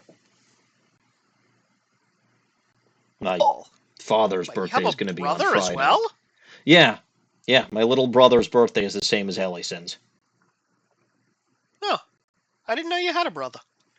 That's because I mentioned my sister a lot more. But no, I do in fact have a brother. My sister got him a potato. There's a story behind this. Oh, I'm sure there is. There always is with stuff like that. So, my brother and sister went to school in Israel. My brother went there for his master's degree. My sister went there for her undergrad degree. While my brother was there for his master's degree, one of his roommates came in, and there was nobody else around. He hadn't got invited to a meal and for some reason wasn't out to eat anywhere. And his roommate found him eating a raw potato. Raw.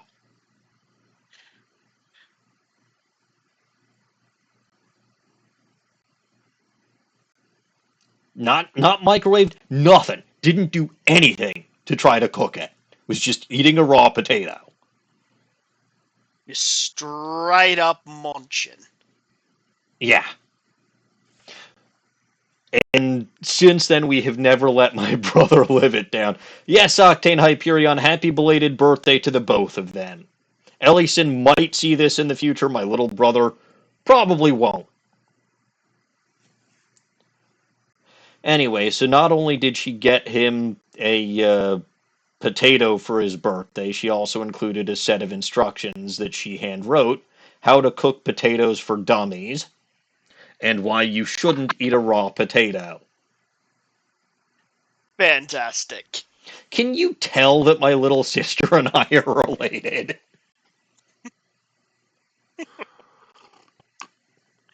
She is such a devil.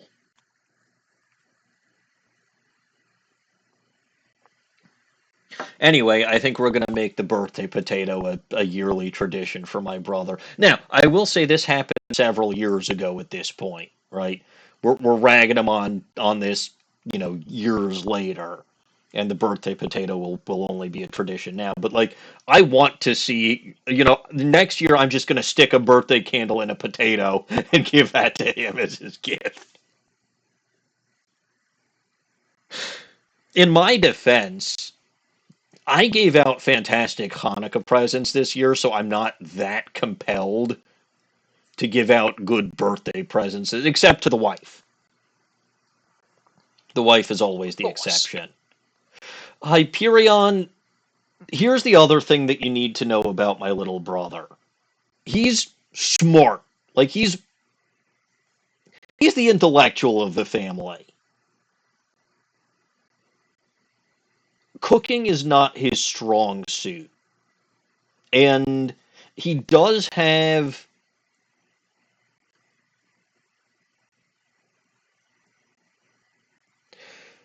some sort of learning disabilities.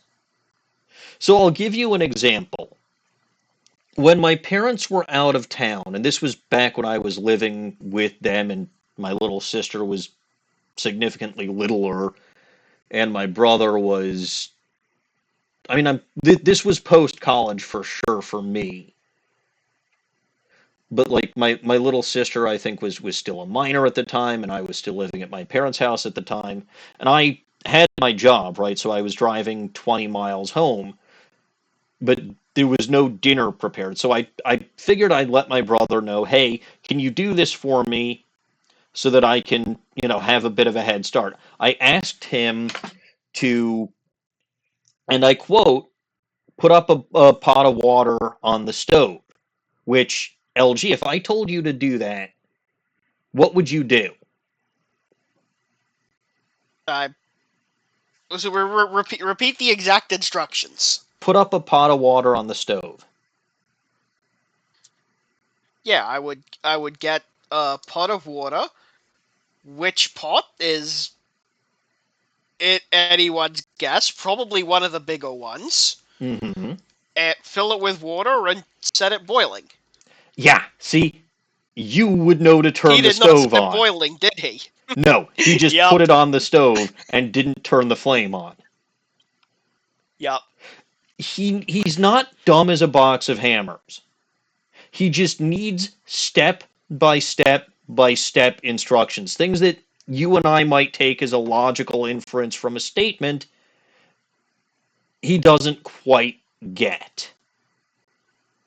Oh It's no, believe me, I am familiar with that. That is a neurodivergent ass trait, and I have had yes. to grapple with that myself. Yeah. So I don't know exactly what I don't know, but like he is definitively neurodivergent, but he is very smart. I want to emphasize this. He is very smart,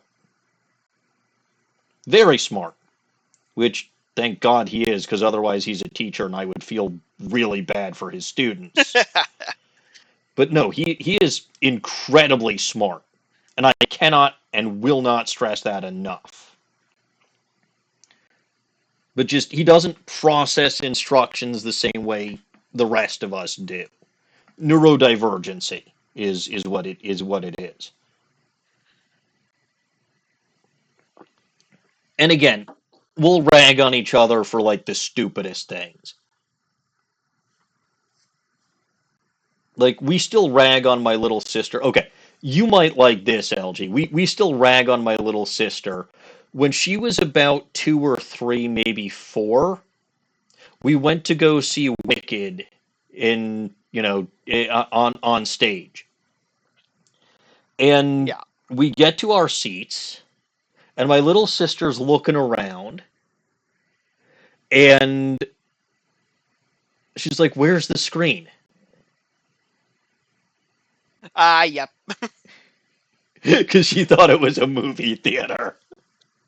Like Yep. we still haven't let her we still haven't let her get away with that. Hyperion, how's my Very arm? sensible mistake. I mean, considering the fact that she Very was sensible 4. mistake, especially for a child. Yeah, she was 4. But That is yeah. the major difference. Is she was about 4, and oh hey, I swear to Arceus, this wheel has rewards that it just likes spinning to every night. Or sorry, every time but it's Phonix Pasta Boy again. Okay, Hyperion, let me tell you how my army's Conrad going. has returned. I am not sure what last thing you heard about arm was, but went in for surgery last September. Arm is fixed. No have problem with arm anymore. It took a little while to recover, but was I was perfectly fine for my trip to Tokyo, which was end of November. In point of fact, was actually feeling much better by end of October, which was good because had trade show end of October. So am doing well. Have mostly full functionality of left arm again, which is good, and just have stupid S-shaped scar on wrist now, which stands for stubborn jackass, as voted on by Twitch chat, because I am I am stubborn jackass. His own stubbornness that probably resulted in me needing surgery because it was basically between February and June where I had problem and decided not to go to doctor about it. If I had actually gone to doctor earlier on, probably would not have needed surgery and potentially would have had access to my dominant arm much longer at that point. But as it stood, I spent most of last year unable to use dominant arm. It was horrible. Never want to do that again. Is very big problem. Okay, so this did happen during second set. I did not witness crime, you must understand. Actually, you know another very interesting fact about Phoenix Pasta Boy. What is fact He about he Phoenix needs Pasta Boy? glasses. He needs glasses, you see, but he doesn't wear them. Ah, I see. Is lose glasses time. Very well. We'll move Is loose Yoko out. glasses time. We'll move Yoko out of way so that she does not get knocked over by me moving computer magic. Sorry, Yoko. Okay. I only know what I heard. Yes, but you must tell us what you were doing in detail. That's what the cross-examination is for. Yeah, her forehead? Probably, comrade. Our mission in court is to discern the truth. No obligation, no binding pact may hinder that mission. Very well. This makes sense, comrade. Mr. Justice, you may begin the cross-examination.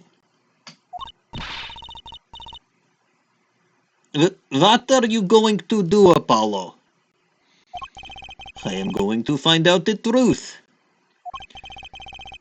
She was up above that ceiling for a reason. I just have to get it out of her. God, this is hurting my neck. Alright, why was lady above ceiling? I will press statement. Hold it! Above the ceiling. Could you be more specific? As opposed to Atlantic. I cannot. Because you are bound to secrecy? Yes. To tell the truth, I was not supposed to even say I was above the ceiling. I dare not say more. Doesn't sound like I'll be able to coax it out of her just by asking. I will press this statement too. Hold it. By small window you mean air vent. Da, I only remembered I needed to be careful of where I put my hands and feet. I cannot see the light coming through the window, of course. This is some kind of picture on screen which I cannot see in good detail. Is probably shame. The air vent grate could trip you up certainly. So I was walking very carefully when I heard the gunshots. Startled, I crouched and listened. That is when I heard his voice coming from the room.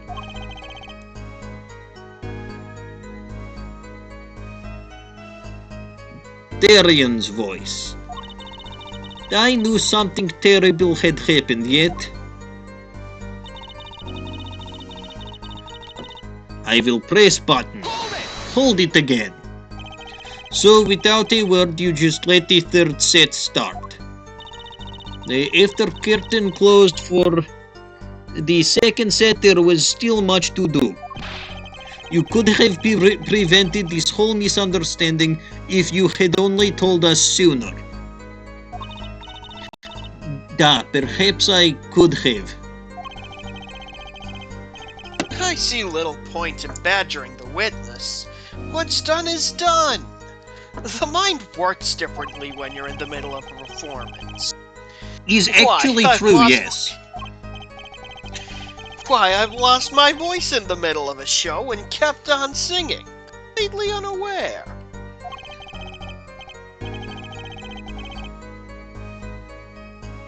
Singing without a voice? If only all contradictions were so obvious. If only I could get Lamiroir to talk. A pressuring her like this doesn't seem to be getting me anywhere. We'll press statement. Hold it. You heard gunshot during second set during your performance. You're quite sure. Oh dear, there is another spinning of wheel. Very good. See, I cannot tell what is actually on screen other than Dancing Henry Stickmin. Can't tell which one it is because have audio cue. We'll put glasses on. Wheel of morality. Turn, turn, turn. Pretty sure it's been more than 5 minutes anyway. Perhaps. I can't read my watch. Oh hey, VC guest's choice, which is applicable because I have someone in VC. It's not technically Little Goblin knows best, but let's be fair, most of the time it will be Little Goblin knows best. And I do know best, don't I? I suppose you think you do. Okay, so you didn't really do much with the screen upside down last time, so you're going to do that again. All right. And for my last little goblin, you know what? Let's spin that wheel again. Oh, I was going to say there let's was spin a that request. Wheel again. See... There was a request for Canadian, but sure, let's spin the wheel again. Oh no! If we have a request, we'll do Canadian. I swear to God, this wheel is supposed to be random. It's spun Phonix Pasta Boy again.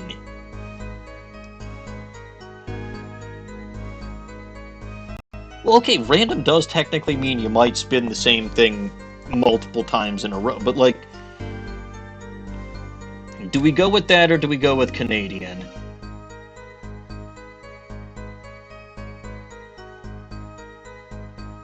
I'll leave it to you, LG.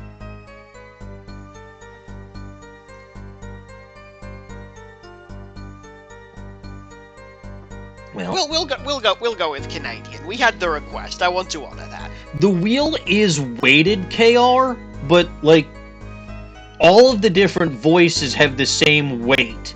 The tsunderes have a slightly heavy, like it's basically weighted such that the channel point rewards, like the channel points set the reward costs, like the lower the points, the higher the chance it'll be on the wheel, but it's not by that much.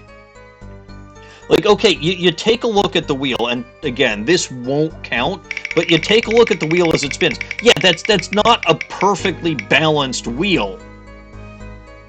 Right? There are different weights to different... But again, all of the voices have the same weight, so it shouldn't land on Phonix Pasta Boy more than it should land on Farfel Muncher, or Old Bag, or Curse Me Kilts, or Sing, or the Canadian Judge Dere. Which is apparently what I'll be doing for this last Little Goblin. Ooh, Little Goblin knows best there. Okie dokie there. You're quite sure there, eh? Yes, why would I lie about the time there? Why didn't you tell us this yesterday there? It could have been, this could have solved a lot of conundrums that we had, eh? No one asked me there. I thought you all knew, eh? Humph, eh? I told you Machi was not the killer there. I told you this many, many times there, eh? You just weren't paying attention. Yes, you did there. But you never told us why you thought that, eh? Oh, I am sorry. I was not able to speak of it there.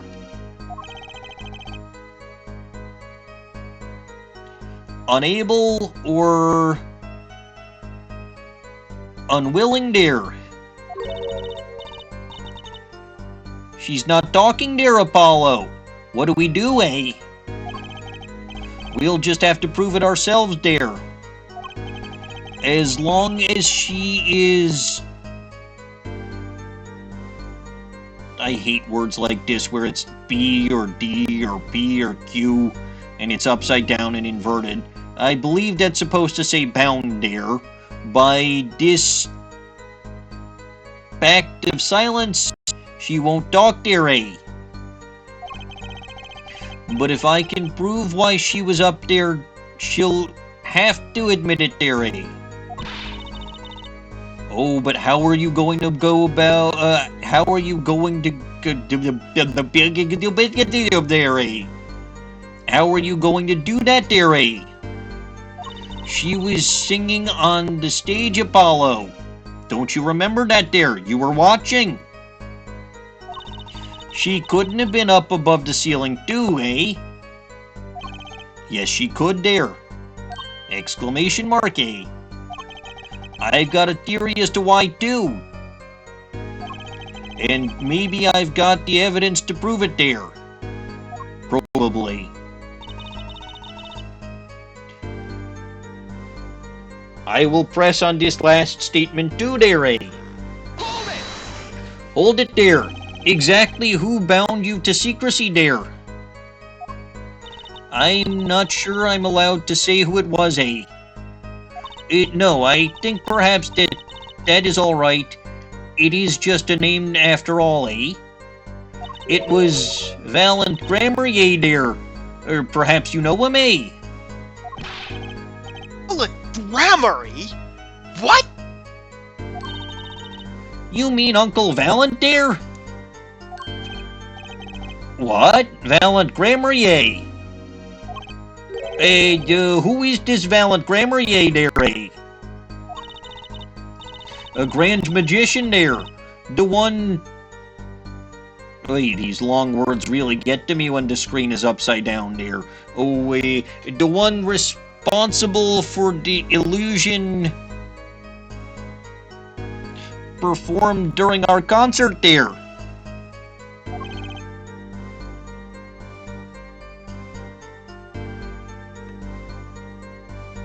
Dot, dot, dot, dot, dot.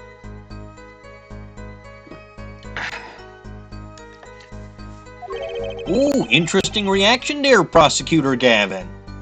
Just what are you up to, eh? Lamiroir was bound to secrecy there. It's going to take some hard-hitting proof to make her talk there. I think I know why she was up there, but how do I prove it, eh? Oh, now we're starting all over again there. I'm not sure which statement I have to present on, but I'm pretty sure it's the video that I have to present, eh? Specifically the magic trick part of the video.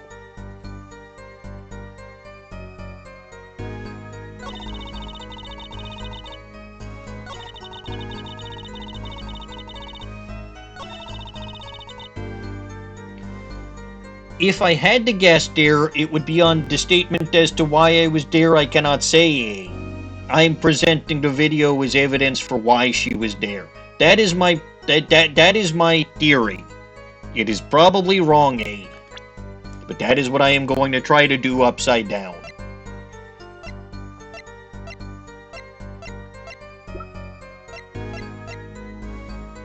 Okay there. I'm gonna present this here video, Objection! Objection there! Lamiroir, truth be told, the reason for your presence above that ceiling is quite clear, especially when you consider what happened during your performance, What happened, Yes, it's all right here in this here in this here video there, Yes, we are seeing this here video upside down now. Cannot sing because he's upside down.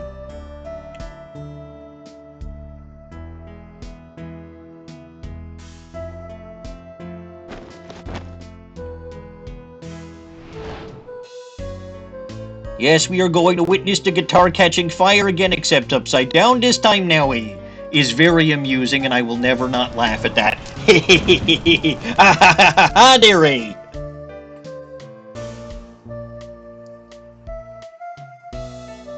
This is even more trippy upside down than it was right side up there,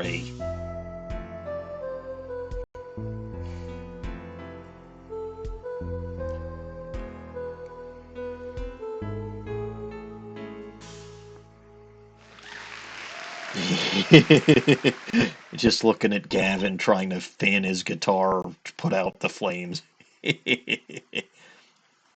All right. That's definitely been 5 minutes.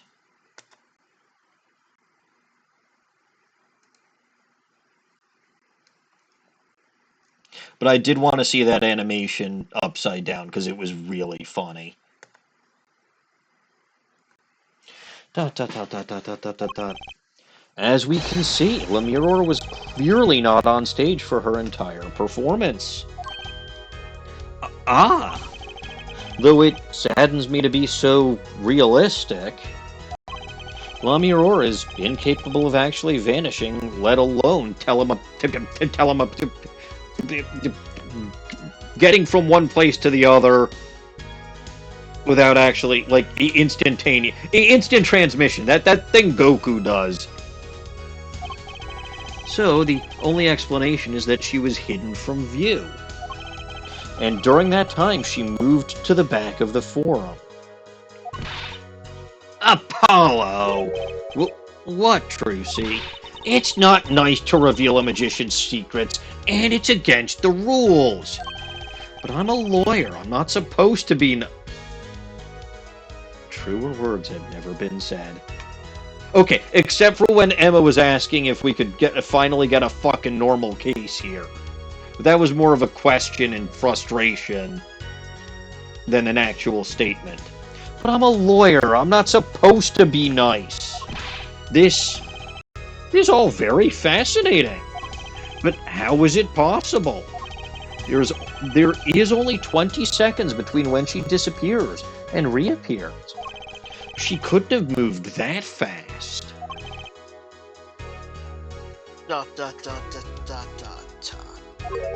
Is something wrong, Prosecutor Gavin? This was his concert, his show. He knows how the illusion was performed. Aha! Testify, Prosecutor Gavin! He's just realizing his own oversight. Let's look at the cross-section diagram again. Here we can trace a route through the ceiling. It goes from the stage through the backstage to the rear of the forum. Oh, so it's the forum's rear or bottom that we're getting to this time. I see. Aha! Recall Lamiroir's testimony from yesterday. I was on my way from the stage to the backstage exit. There was something like a little window there. That's how I saw it. She went from the stage to the backstage exit. A perfect description of this route above the ceiling. Lamiroir knew of this because of her part in the illusion. But she wasn't the only one who knew. Just now in the lobby, Machi told me something. Wingdings! Oh no. I know. I know if I opening vent, I can leave stage and backstage. He said that? Oh, were you not informed, Prosecutor Gavin? Well, this is what happens when you miss confidential meetings between the defense and their client. Dot, dot, dot, dot, dot, dot, dot, dot. I knew about the vanishing man, of course. Yet I had no idea of the route that would be used. Why didn't that magician tell me? Magicians only reveal details of their acts on a need-to-know basis. They're the bread and butter of a magician's life, you know. Which is why he bound Lamiroir to secrecy. Well, Lamiroir? I am impressed, Mr. Attorney. I mean, prosecution should ask for a recess in light of this new evidence. They won't get one, and it's normally the judge who declares recess for whatever reason the judge wants a recess. He wants a recess to go out and jingle keys. Speaking of which, I still have claviers, which I will jingle now for great effect. Jingle, jingle, jingle, jingle, jingle. Oh, hell yeah, back to this. I'm impressed, Mr. Attorney. Machi was right about you. So, what does this mean? Are you saying you used this route above the ceiling? I did. Well, that's that, but I'm still a little confused. What else is new, Judge? Here, have some key jingling. Jingle, jingle, jingle, jingle, jingle, jingle, jingle. Oh, not guilty. I mean, what? Oh, why is that, Your Honor? As I said before. Yeah, there was only about 20 seconds, right? There was very little time between when she disappeared and when she reappeared. 20 seconds, tops. How could she do it so fast? Especially if she stopped to hear the shooter's voice. That's a good question. Ah, KR would like to ask for a recess to get some taquitos. This is a food court, so you can just order the taquitos. I think we established as early as Ace Attorney 1, this isn't an actual court of law, it's a food court. Can the witness explain this to the court? I cannot. Very well, Mr. Justice. Yo! It's all up to you. Do your thing. What thing, Your Honor? You need to explain how Lamiroir was able to teleport like she did. I don't fucking know magic! It's magic! Bitch, I ain't gotta explain shit. Or I'm throwing your case out with the bathwater. Alright, well, Judge, believe in magic. That's my explanation. Ugh. Why do I get picked on? It's Lamiroir who isn't going along with the program here. Yeah, I mean, look. This is asininely stupid. Because I've proven, and Lamiroir has corroborated, everything that I have said so far. Okay, so I don't know... You gotta prove how. I don't know how the magic trick works. You want to discuss that, either drag Valent Grammarier in here, or assume that there was a sleight of hand, because we know that there was a sleight of hand that happened.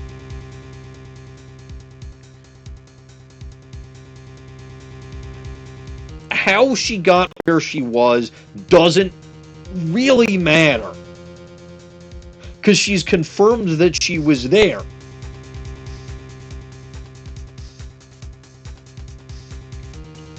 Ah, yes. KR says she learned instant transmission on the planet her capsule ship crashed into. That makes perfect sense. It's happened before, I'm pretty sure there's precedent. As I have stated before, I am not at liberty to speak of the illusion that night in detail. Maybe this is why Dawning doesn't like Lamiroir? Because last week when Dawning was here, she didn't want to voice Lamiroir because she has beef with the character. I don't know. But this is a little stupid. At the same time, I still kind of understand where she's coming from. Anyway, then you'll just have to tell us what you can. We'll hear your testimony on this. Mr. Justice, it will be your job to wring the truth out of her. Yes, if you would, please. Right. I feel like a student before finals. Good luck, Apollo.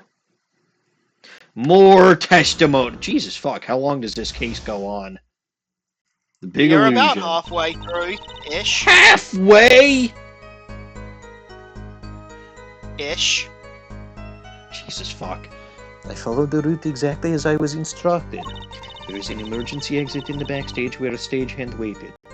From there, one can enter the forum from the opposite side of the stage. The plan was for me to move there in 2 minutes. I was on my way when I heard the voice. 2 minutes, not 20 seconds. Interesting. 2 minutes, you say? The mystery deepens. I suppose it was too much to hope that the judge would come up with something. As does my curiosity. Hey, Judge, I've got these keys here. If I jingle them, will that satisfy your curiosity? Jingle, jingle, jingle, jingle, jingle, jingle, jingle, jingle.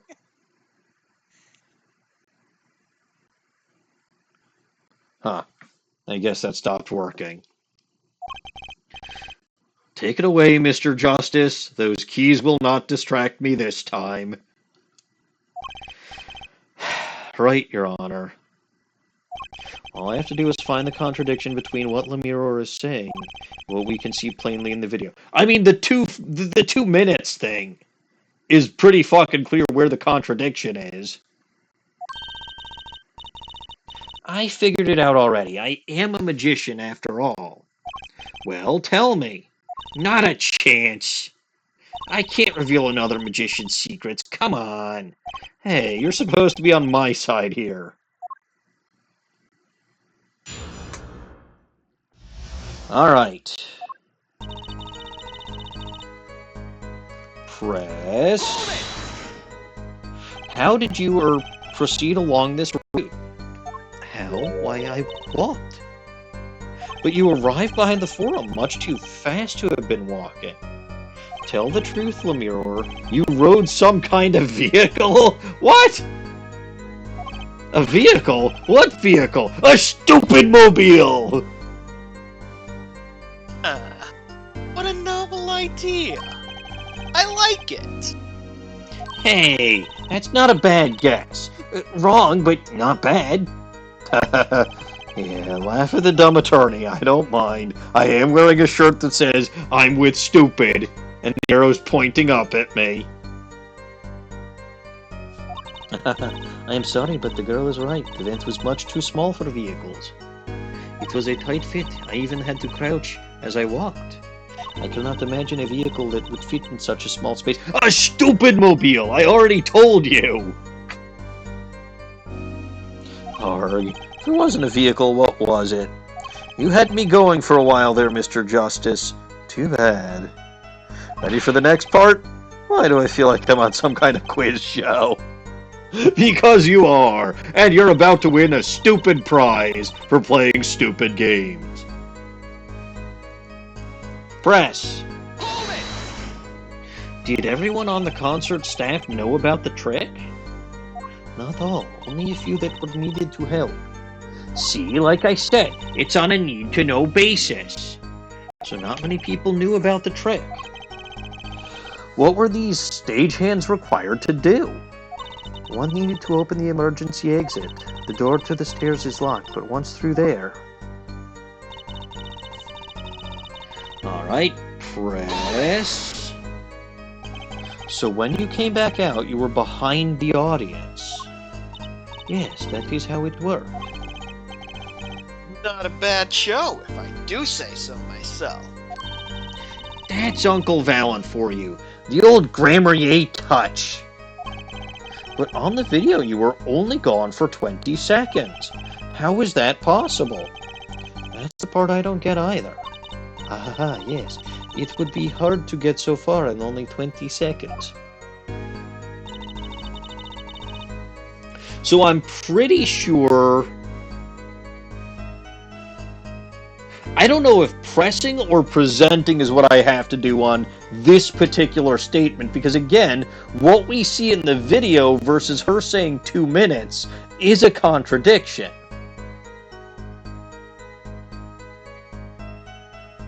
But it's a contradiction that's so fucking obvious, it's been mentioned how many fucking times at this point? Even the judge noticed it. So I don't know, I'm going to skip this statement for now. And I'm going to press on the last statement. Hold it! Hold it. And it was Darian's voice you heard. Yes, I am certain it was him. Objection! Uh-oh.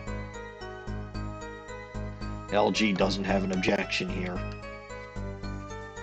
Wait, where did I think where did we skip around again? Oh, I skipped the second to last statement and presented on, or not presented, pressed the last one. Right. So she was on her way when she heard the voice. Yes. And I asked if it was Darian's voice. Objection! A matter best left for later, yeah? Put that poor head of yours to work on this illusion first. Like you can figure it out yourself, Mr. Smarty Skirt. Objection! Hold on, I think the identity of the killer is a little more important, don't you? Importance. Objection overruled. If I mentioned recently that the judge is hilarious. Tell us about the illusion. I am distracted by this jingling key that is the illusion.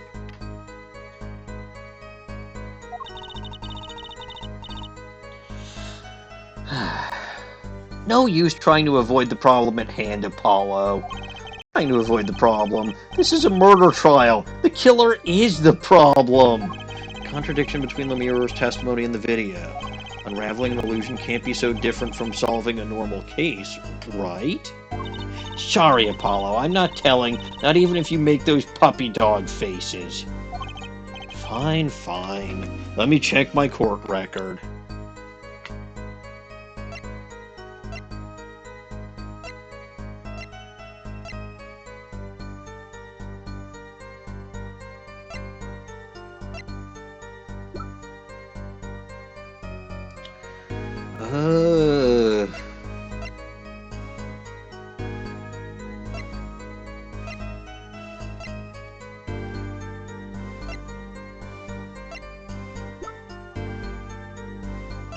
The replica cocoon that he's drugs.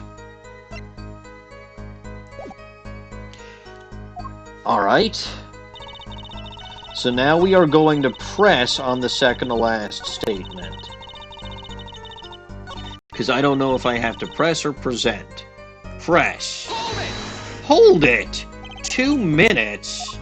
Yes, it can be done in 1 minute if you are running. Running? In that cramped dark tunnel above the ceiling? Aha, Mr. Attorney. Have you forgotten? Dark or lit makes no difference to me. That's true, but that only makes running more difficult when it's a cramped space. So, you're saying that on the night of the concert you made the trip in 2 minutes? Yes, though I nearly didn't make it in time. You see, I stopped halfway.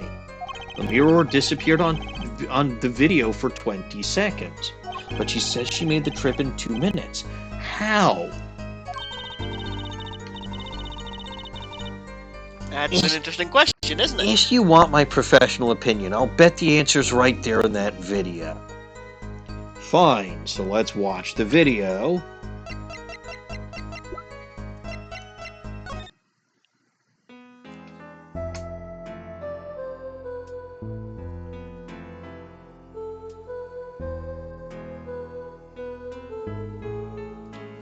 Okay.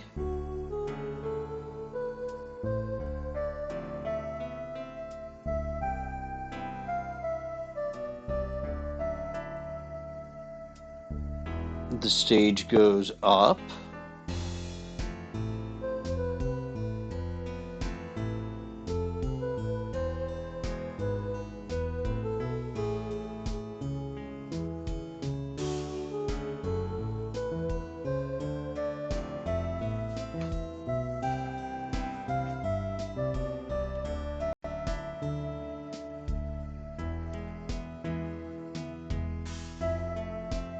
And then she disappears. Gavin's guitar catches fire, and I'll laugh at his ass again.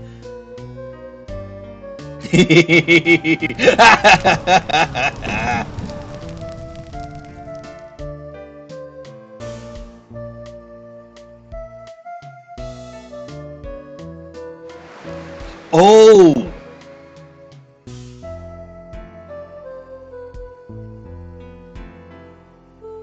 Her brooch is gone.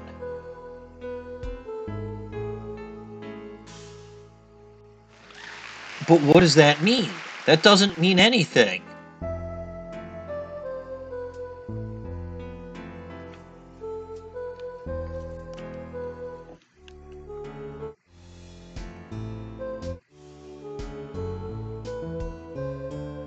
So when she's up on stage, she has the brooch. Or brooch, or whatever the heck it's called. But when she reappears,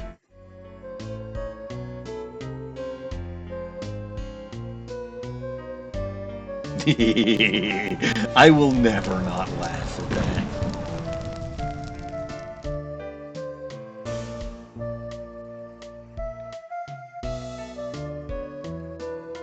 Yeah, I'm pretty sure there's no brooch.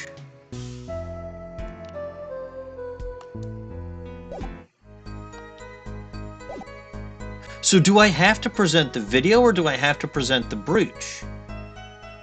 Well, Mr. Justice, perhaps you have some evidence for us? Something that can explain this discrepancy between the video and her testimony. Ack. Evidence explaining the discrepancy. Well, I'm going to present evidence. One piece of evidence that explains the discrepancy between the video and the... I'm going to say it's the brooch, because I noticed that it went missing. Take that! Take that? Lamiroir, do you happen to remember this brooch? Aha! The brooch. We saw that yesterday, did we not? It was found at the scene, Your Honor. And you're bringing this up now. Why? I thought we'd already determined when that was dropped. So did I, but we hadn't. ... Exclamation! Take another look at the video. Yeah, see, it requires a lot of looking. Because you don't even really get a good look at her chest when she reappears. You just kind of have to infer, sort of infer that it's not that. Not that I was staring at her chest on purpose, mind you.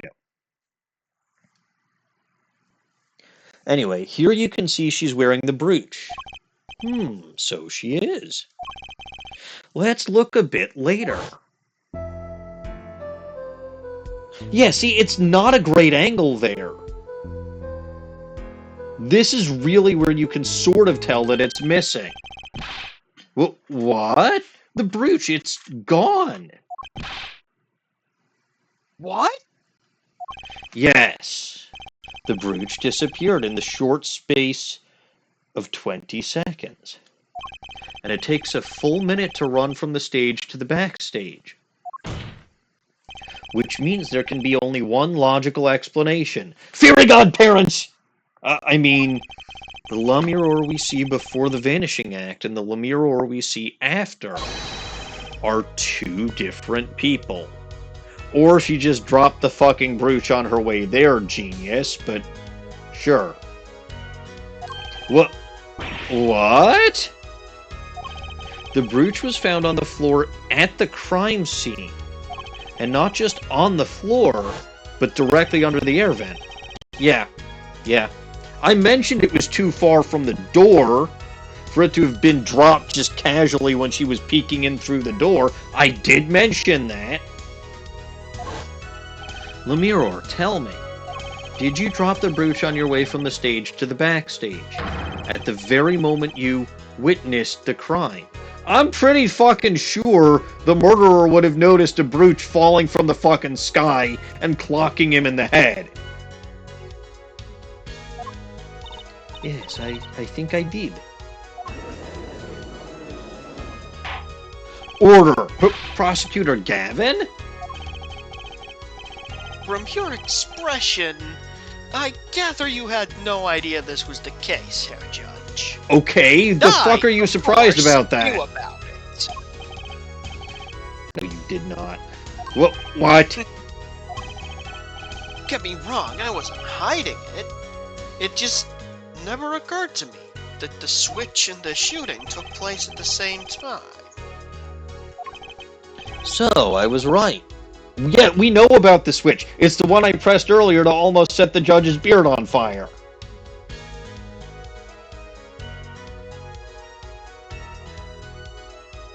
Wrong switch. There was. Just before the stage's tower rose, Lamiroir was replaced. While we're on the subject, just who was this replacement Lamiroir? And how could they sing as beautifully as she did? Why, the man behind the illusion, Valiant Grammarier. It was Grammarier. That's quite the illusion, but I still don't get one thing. Yes? The switch happened before the tower rose, correct? So you weren't on the stage. That's right. But this, fake Lamiroir is still singing? And she's pretty good. I did say that, yeah. That's true. Come on, Apollo. That's an easy one. They were just playing a recording. The Gaviners aren't some kind of air guitar band, Fraulein. No, you play air guitar literally. Yes, but never with the band. Technically, I don't know. I haven't seen you on stage. Well, okay, I have, but it was only with that guitar that's now burned to a crisp. Oh, you mean I'm wrong? When we play a show live, we play live. No recordings. Ah, but someone was Perhaps dead. you can explain, Lamiroir? Someone was dead, so it wasn't live.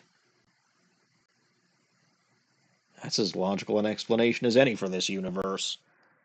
Very well. Yes, do tell, and add that to your testimony.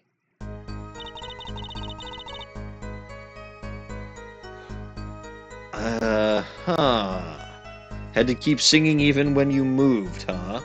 That explains how Lettuce knew that she was a witness, because he heard her in the air vent. Because if he didn't see her face in the window, how was he supposed to know that she was a witness? But okay. I mean, here's the problem that I have with this statement, though. Her voice would have gotten all echoey and shit, and people probably would have noticed it wasn't coming from stage.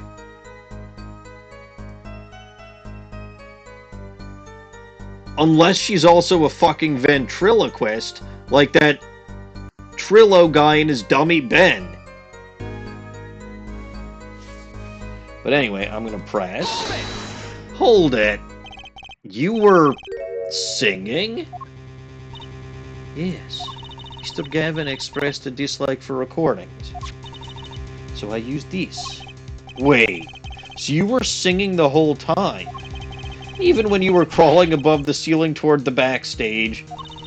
Why should it matter where I sing when everywhere I go is the same darkness? Echoes!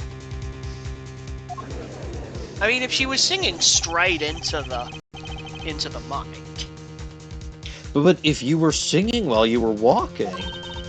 That's right. Wouldn't the shooter and the victim have heard? Yes, they did. That's how Lettuce knew that she was a witness. She was singing right over their heads, after all. That is right. Are you sure? You'd have to be pretty hard of hearing to miss someone singing in the ceiling. Are you saying that you're Once deaf, again, Clavier? we come back to the state of the scene of the crime. Japanifornia. I'm sorry, was that not the state you were asking about? Dak, I know what he means. Yeah, actually.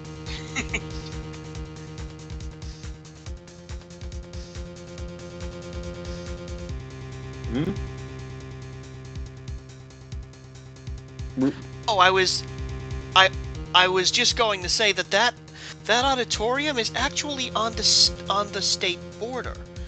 You see, that night we were actually playing just inside of Tex, Australia. Better there than Texaco.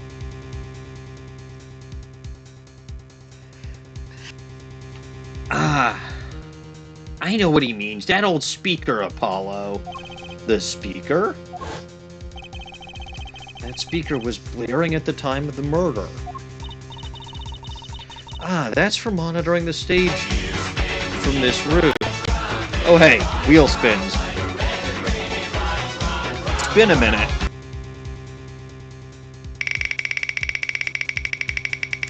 And the first one is... You stupid farfel muncher. Finally a different voice from the wheel.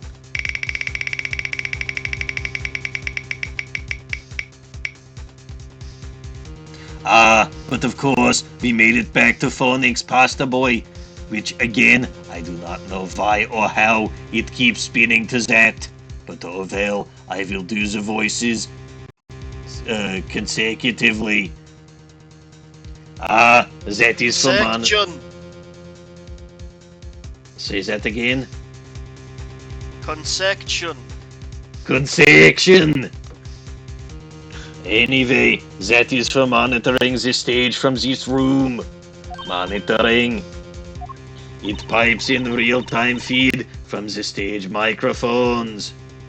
Useful for knowing when your set is coming up.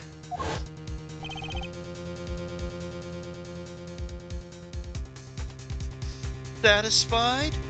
That dressing room was fitted with a large speaker playing direct feed from the stage. At my request, actually. Oh, so you was a stupid farfel muncher that likes to have loud music blaring wherever you go. Yeah, people on buses hate me. Yes, Mr. Spock would knock you unconscious with his Vulcan neck pinch on the bus for your stupid farfel munching music. So, Lamiroir singing in the ceiling. Sounded just like Lamiroir singing over the speaker. Ingenious. Her voice was hidden by her voice. Ah, Lamiroir, I have just remembered something. Do tell. When I heard the noise, the gunshots, yes, it startled me, so I stopped singing. What? I forgot the words I was supposed to sing. The song stopped? I did not notice this. Thankfully, it was the very beginning of the second verse, so not many would notice. Warhead, that mixing board I lent you. Where is it? Ah, it is, I have eaten it. The mixing, huh? That machine, Apollo, the one that breaks music into tracks. Oh, this, I'd completely forgotten about it. I had taken it and was going to steal it. Let us take a listen. Sugar, sugar, all that night in your embrace. Then you stole away the keys. My heart held on to so tight. A free me you sing, by the way. Pleasure, but a fleeting melody.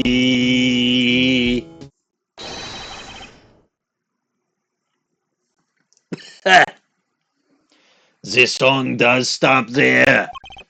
It does. I must have missed it. Look at the lyric sheet. At the top of the second verse. See where it says, pleasure, pleasure. Now listen again. Then you stole away the keys. My heart held on to so tight. Pleasure. Oh, but a fleeting melody. Oh, this bad singing, it is evidence indeed. I believe we are guilty of making a terrible mistake. The crime didn't happen on the third set. It happened during the second, during Lamiroir's ballad, comrade. If that is true... Damn, that hard switch! Mid-sentence and everything. Then no one on stage during second set could have been shooter. Which means that Detective Crescend could have done it. He wasn't on stage for the second set. Also, yes, I know that was impressive. I was trying to be impressive. Well, Prosecutor Kevin, what do you have to say about this, comrade? Fascinating. Exclamation mark. I don't believe I've ever seen a trial turned around quite so thoroughly. Yet, one problem remains. Your face, comrade? Oh, what is that, Prosecutor Kevin? Herr Forehead's theory does have a certain kind of logic to it. Yet it is entirely based on Lamiroir's testimony. This has not been a problem in the past, comrade. There has been no problem proving evidence based or factuality based on testimony in the past. There is no problem here. You are making problem for your own purposes, comrade. See? Well, even judge is wondering what problem is. It's quite simple, though it pains me to say it. What if she's lying to protect the defendant? Objection, comrade. But you have no proof. All I'm saying is that the truth is as yet unclear, until we hear directly from the man himself. Are you talking about Crescent or are you talking about Tobaye? The man, you do not mean... Yes. Though he is a friend and band member, Detective Crescend must take the stand. I thought his name was Crescent. I see no other way. No. It's Crescend. It's like a crescendo in music. I do not know what this is. Have you ever noticed that almost everyone you meet has like some kind of pun for a name? What is pun of Clavier like Gavin? Is no pun. You are trying to yank my leg, comrade. Well, you see, Gavin sounds kind of like gavel. It's because I work in a courtroom. This is not pun. Would be pun if you were judge, but you are mere prosecutor. You do not handle gavel. I handle gavel.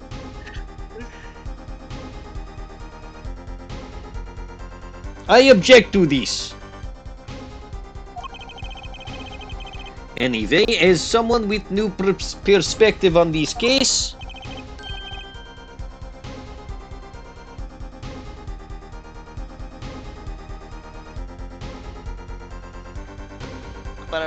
Yes, as a suspect, to be frank. I thought your name was Clavier, not Frank. But okay, I will call you Frank now. Ah, yes, Klavier, meaning piano in German, as a reference to my musical abilities. Ah, but you just said your name was Frank. Ergo is not pun. Also, you do not play piano. So is not pun is irrelevant. That is irrelevant. Anyway, finally, the rat's coming out of his hole. And I am ready to catch him.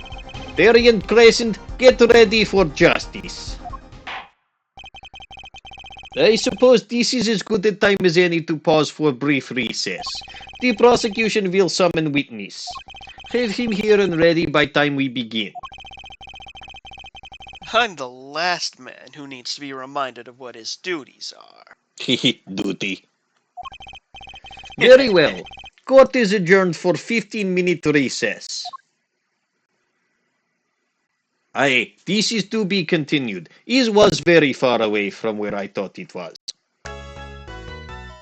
I will save current progress. Honestly, I'd still say you're basically halfway through. Yes, I looking at have the made no progression progress. of the scroll bar through this transcript. I have made no progress. It's too many stupid voices. Progression. Progression!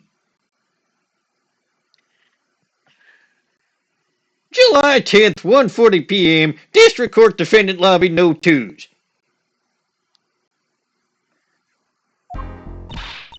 Apollo, I can't believe it. It really happened during the second act. And right in the middle of Lamiroir's performance. The reason why she was in that air vent. And the switch and the flaming guitar. When you link it all together, that's what you end up with.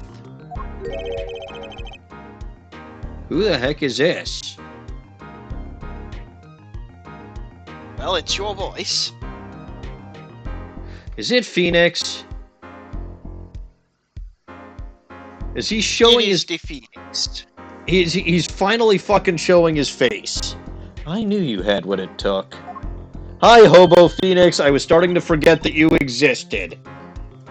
Ah, Daddy. Mr. Wright.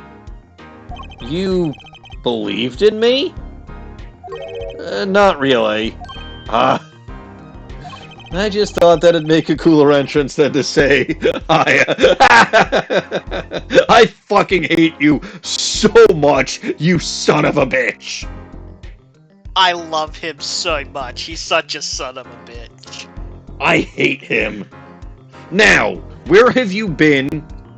And why has it been you trying to either rehabilitate Dahlia's immortal soul or making out with Iris? Or possibly both. Which would be a little bit weird. But technically Dahlia's dead, so I don't think she cares that much. Why do I even bother hoping? Where have you been lately, Daddy? You haven't been coming to the office at all.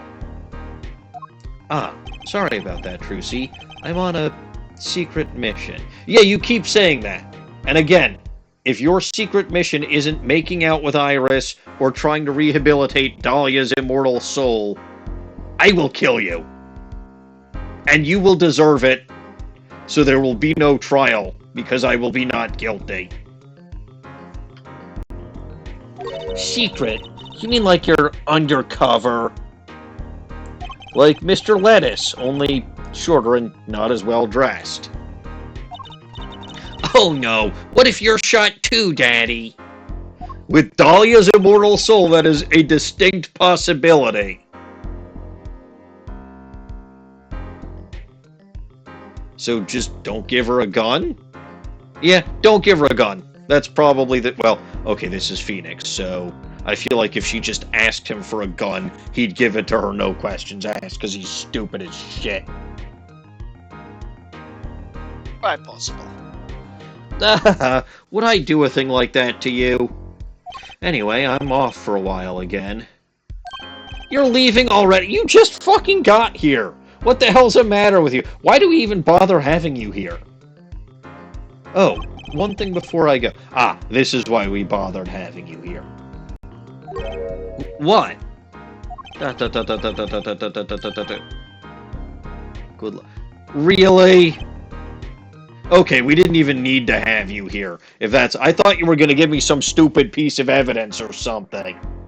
Right. Is that all you came to say? I think you have things pretty much under control. You'll get Machi Tobaye off the hook, no doubt. Yeah, but you're after that detective, aren't you? Detective Crescend. Yeah, Crescent's probably his last name. Why, I think we can both agree on that. It won't be easy proving he did it.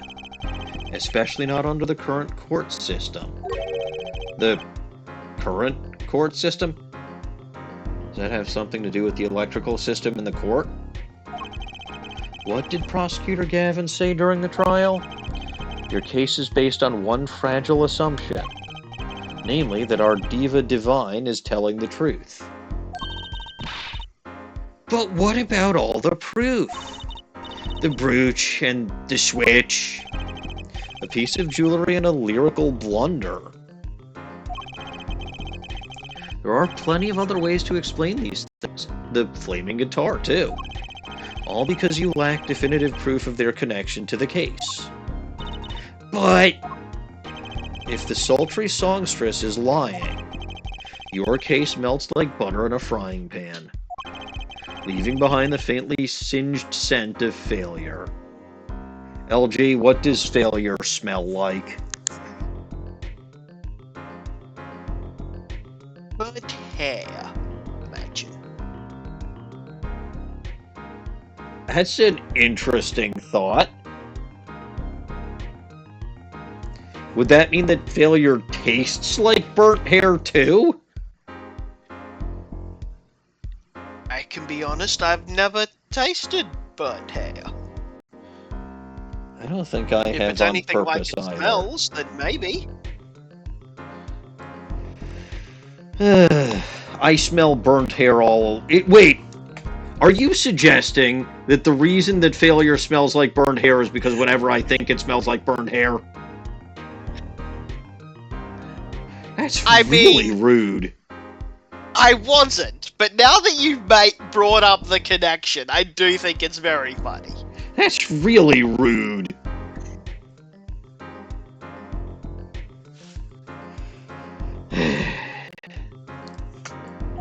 So what do I do? Like I said, good luck. And be aware that it will be impossible to prove his guilt by conventional methods. Ugh.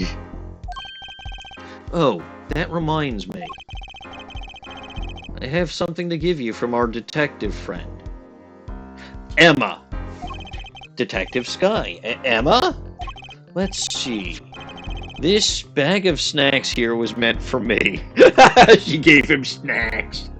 Ah, here it is. What are those, Daddy? Those, they don't look like very good snacking material. Distinct lack of diamonds. They were found at the scene. Analysis of the fragment. Aha! Traces of gunpowder. Gunpowder? Probably a firecracker or something similar, like the ones kids are... Hey! I said fireworks or firecrackers sound like gunshots. I was right. They do. Probably a firecracker or something similar, like ones the kids are into these days. These fragments were found under the sofa at the scene of the crime, actually. Under the sofa? Hey, Apollo! That's where we found that little device thingy. Well, that's where Emma found the little device thingy, but sure. Right, this. Well, finally, some evidence that makes sense.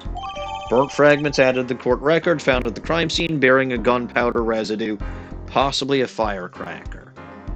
Yeah, that smells about right. That smells like gunpowder. That's all from me, I suppose. See you after the verdict, maybe. Right. Every man has an igniter inside him. In my case, it sets my hair on fire every time I think. Excuse me? Find Darien Crescent's igniter and set it off. And he walked out the door just like a magician. Normally. See, that's a funny ongoing joke. What does he want us to do? Well, I know what I'm gonna do. I'm gonna check that new evidence out. A clue! So, you think this was some kind of firecracker? Yeah, or one of those noisemakers like you shoot off on New Year's. Did you know that in China they use firecrackers on New Year's to scare off evil? So it's kind of the same thing. Really? I had no idea. Well, did you know this? It takes more than 500 peanuts just to make one 12-ounce jar of peanut butter. Now I want peanut butter. At least my useless fact had something to do with the evidence. You don't know that there's no peanuts used in this firecracker. Maybe lettuce was allergic to peanuts. Right?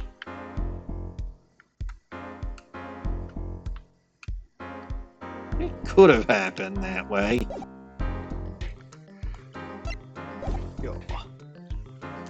No conventional methods. What does that mean?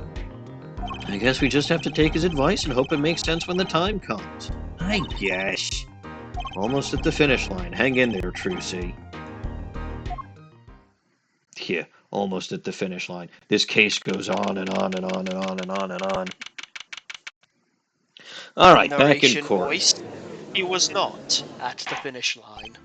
Yeah. Court is now back in session. Prosecutor Gavin, where is Detective Crescend? In the witness lounge, ready to be called at any time. Very well. Might I add, I don't believe any of this. Darien was the first detective I ever worked with. We stopped working together when he moved to Criminal Affairs, Division 3. But his guitar playing, it fires my imagination. Yeah, that's admissible evidence in a court of law. See, that's nice, but it has nothing to do with the matter at hand.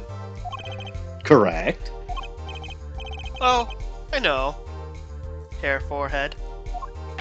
What? Why did you pause like that? Are you flirting with Apollo again? Stop flirting in court, you two! Very well. Call the final witness to the stand. Detective Darien Crescend. Name and occupation, please.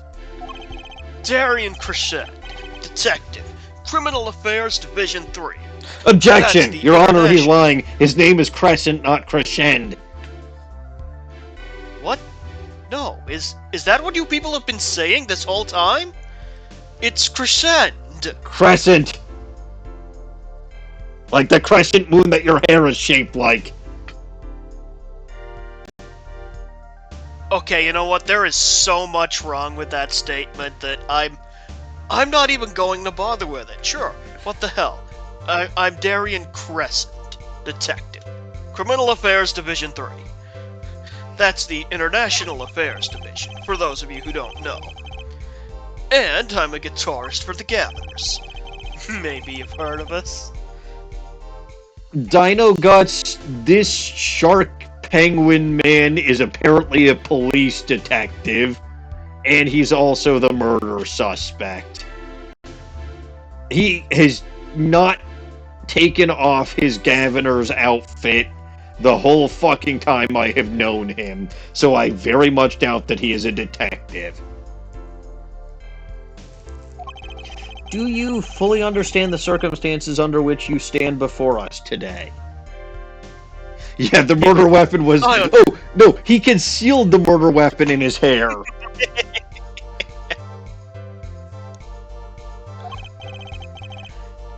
Yeah, I understand, Your Honor. What I don't understand is how you let this happen, partner. ...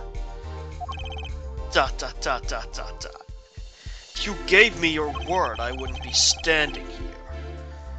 The situation's changed, Darian. And don't call me... Aha! You were in on it! So much for old friend. ... I see what you're doing, Darian. You're pressing the prosecution. Your Honor, if we could begin the trial, maybe? Before things get too awkward here? Yes, it's high time we did. Let's hear your testimony. You may begin with your response to Lamiroir's testimony. And also, could you please explain your stupid hairstyle? If in fact you have anything to say about it. Basically, I use like 2.5 bottles of gel each morning. Okay. And why do you shape it like a crescent moon if your name isn't Crescent?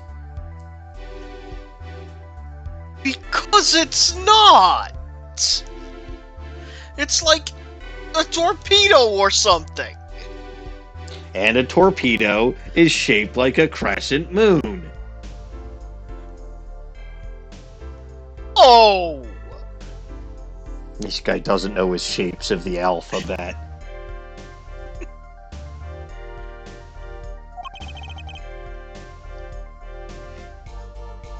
Anyway, what do you have to say about Lamiroir's testimony? Oh, I got plenty to say. Lying must be a national pastime in Virginia. And wherever you're from, Mr. Justice. I'm from here. I'm from here, so you basically just admitted that you're also going to be lying because it's a national pastime here. Look, baseball is a national pastime, but I don't swing no bats. Do catch balls, though. From who? Wouldn't you like to know? Your own hair, I'd wager. Or maybe Swordward's hair? Because I'm seriously trying to figure out whether this guy or Swordward from Pokemon Sword and Shield has a worse hairstyle. Oh! I figured it out. I mean, I don't know about worse, but I would say Swordward's is dumb. I figured it out. It was supposed to be Sword, Shield, Torpedo. Torpedo was the third version. Of course. This guy is a brother to Swordward, to Squidward and Sheldon. That explains everything. In which case, they were jackasses, so Your Honor, I know this guy's got to be a jackass too, and he probably resorted to murder, which is why we don't see him on Sword and Shield, and why Pokemon Torpedo never showed up. Evidence good enough for everybody? Good? Yeah. Excellent. Let's jingle some keys some more just to be sure. Jingle, jingle, jingle, jingle, jingle, jingle. But no, don't fall for it! Jingle, jingle, jingle.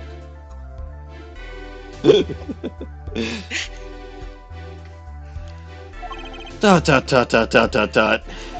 Conventional methods are out the window, huh? Luckily, the window was soundproof. Here goes nothing. The diva's lying. Plain and simple. She's got nothing to back up her story. In the first place, she never heard my voice. She forgot the words because she heard gunshots. As if! Didn't Detective Emma Sky hear those gunshots during the third set anyway? I did too, The shooting technically. took place when I was on stage, man! I was there. I heard something too. So you claim Lamiroir's testimony was a lie. Hey, don't get me wrong. I dig what she's doing, trying to protect that kid. And she's got the court eating vague statements out of her hand just 'cause she's blind. You go too far, Darian. Look, all I'm saying is, you got a reliable witness. Why not listen to the detective? Detective Sky? I see. Mr. Justice, you may begin the cross-examination. You didn't waste any time finding our weak spot. I can't do this with Lamiroir's testimony alone. I'll have to find some other way to prove when the shooting took place. All right, press all of the buttons. The first statement. Press. Hold it. You don't have any proof she was lying. Oh yeah, kid? You saying I lied? You said it was a national pastime here. Your words, not mine. Take that as my line. Oh. Apollo! Glare back at him! Look! Glaring at him when he's got that stupid hair. It's not like he's even gonna see the expression on my face. Detective Crescend. Yeah? What do you want? Why is your hair so stupid? What? Oh, it's not stupid. Is it? I thought it looked cool. Crescent, chin up, back straight, you're wilting. Why are you helping out the witness, Trucy?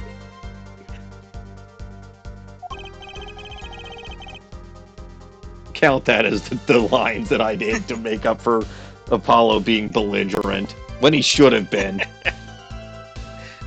Look, there's no way the diva remembers my voice. How can you tell? Hold it! You never talked to her even though you were playing in the same concert? Not a word, far as I can tell. Recall. But weren't you there planning sessions or something? Gavin took care of all that himself. Darian wasn't involved in any of the meetings with her. Okay, and? As if you could just go around remembering everyone's voice like that anyway. Maybe Only an you idiot would can't. believe that. Only an idiot remembers that she's... Or only an idiot forgets that she's blind and has an eidetic memory when it comes to sounds.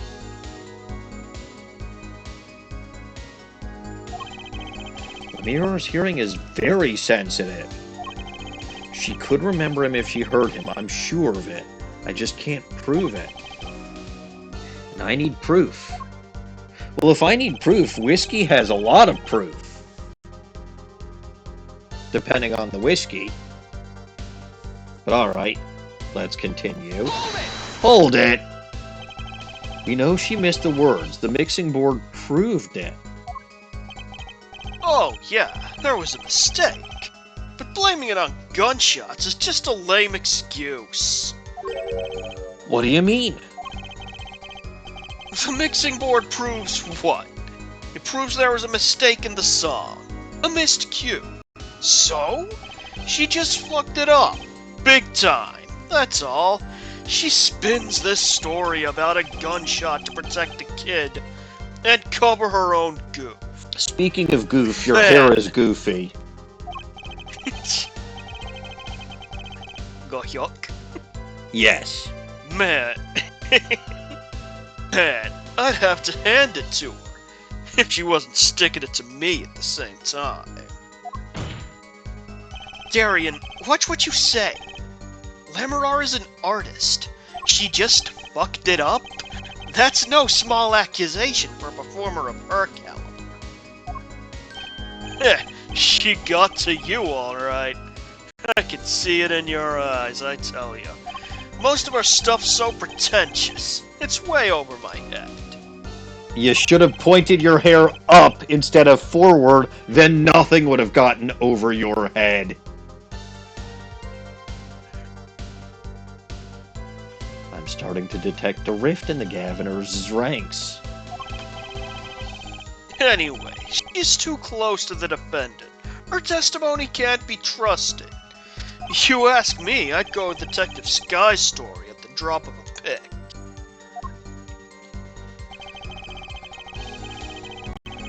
I heard it too. Let's see if we even remember the fact that I was there. Oh hey, actually, I was there too. So I hear. Which means you heard them too, right? The gunshots? Yes, I heard the fireworks. I mean gunshots. Neither I nor Emma actually saw the shooting, mind you. Yeah. Yes, you and Lamiroir got the same excuse then. We know one thing for certain here. There were gunshot-like sounds that emanated from that room during the third set. What we must determine is whether those sounds were actually gunshots. Gee, I wonder how I proved they weren't. Could it possibly be this piece of evidence that Phoenix conveniently gave me during the recess? Machi heard them I don't too. know, man. That sounds made up. It probably is. Just like your hair. And face. Your face is definitely made up.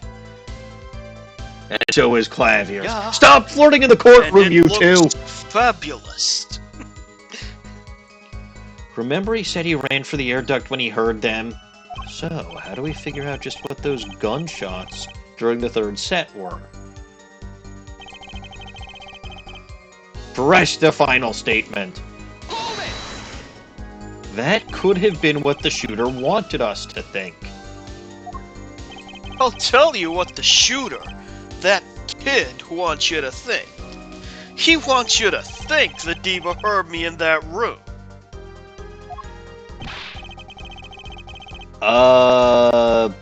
There's actual, and again, I don't know why we never actually cover this as evidence, but there's evidence that it wasn't the kid one way or another because of the direction and angle of the bullet hole, both in the wall and in the Latouse's shoulder.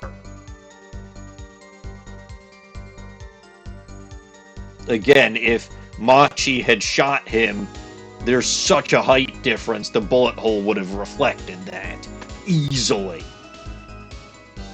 But of course, this game is too stupid. Like, honestly, more than anything else, that would have broken this case almost instantly. Okay, we wouldn't have fucking figured out who actually did it, but if this was a real court of law, which I don't know why the fuck I even bother at this point, but if this was a real court of law,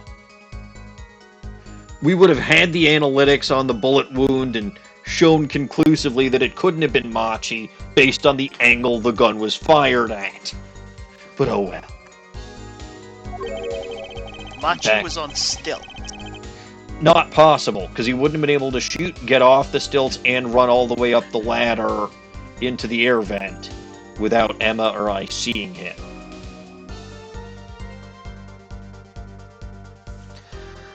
I'm back to relying on Lamiroir's testimony again. As much as I'm enjoying the Darian and Forehead show, there's no need for such tempers. Don't make us into some kind of comedy duo, and if you're going to make fun of my forehead, make fun of Detective Crescend's hair. There's a lot more to make fun of there than my slightly above average size forehead. But his hair is so cool, though. Look at the way it goes swoosh. Like a crescent moon.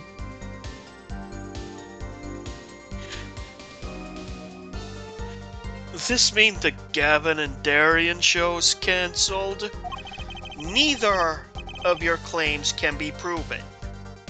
Or disproven. We could argue for days like this and get nowhere. Prosecutor Gavin is quite right. This court will hear no further discussion on this topic without new facts. New facts, huh? He's pretty eager to paint Lamiroir as a liar, isn't he? Yeah, because her testimony is basically our entire case. This is tough, so what do we do? I've got a few ideas, which is new and unusual for me, and explains why there's a nice smell of burning hair and failure in the air. I just need to find another way to prove it didn't happen when he says it did. So, I'm guessing it's didn't Detective Emma Skye hear those gunshots during the third set, and I'm guessing it's time for the fireworks already.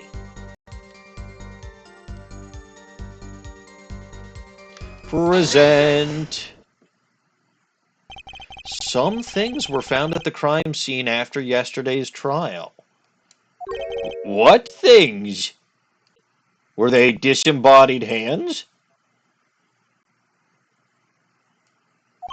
The first was this small device. That's the remote-triggered igniter. Correct. And one more thing. What are those? The remains of something burnt? Not another guitar, I hope.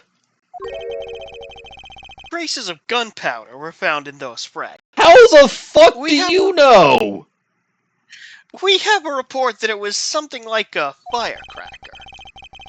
How the fuck do you know? Phoenix gave me that evidence from Detective Skye. When did you even know that this evidence existed? What? You think Detective Skye works for you? I received the report this morning, before coming here. No, That's when I made my decision, actually. What? I registered Darian as a witness in today's trial. Just in case. What? I think this guy's an idiot.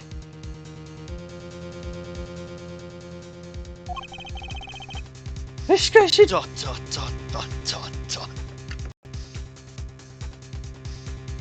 This idiot spends so much time playing dumb in the courtroom. Alright, fine. This raises another possibility. That Clavier is a stupid face. Who doesn't share evidence. I'll remember this for the future. Regardless, those gunshot-like sounds during the third set could have been two firecrackers rigged to go off by remote control. You got an active imagination, don't you? But you shouldn't say every little thing you think. Your explanation there seems a bit too convenient for me. That's because it's the truth, but sure, how so? So you're saying these firecrackers just happened to go off, right when two witnesses came walking by? Ha! Exclamation mark. That's right. Darian was out on stage when it happened, Apollo. How would he know someone was backstage right then? If a firecracker goes off in the forest, and there's no one to hear, you get my drift. Why go through the trouble, man? Because you knew Emma was patrolling back there, presumably because Clavier told you.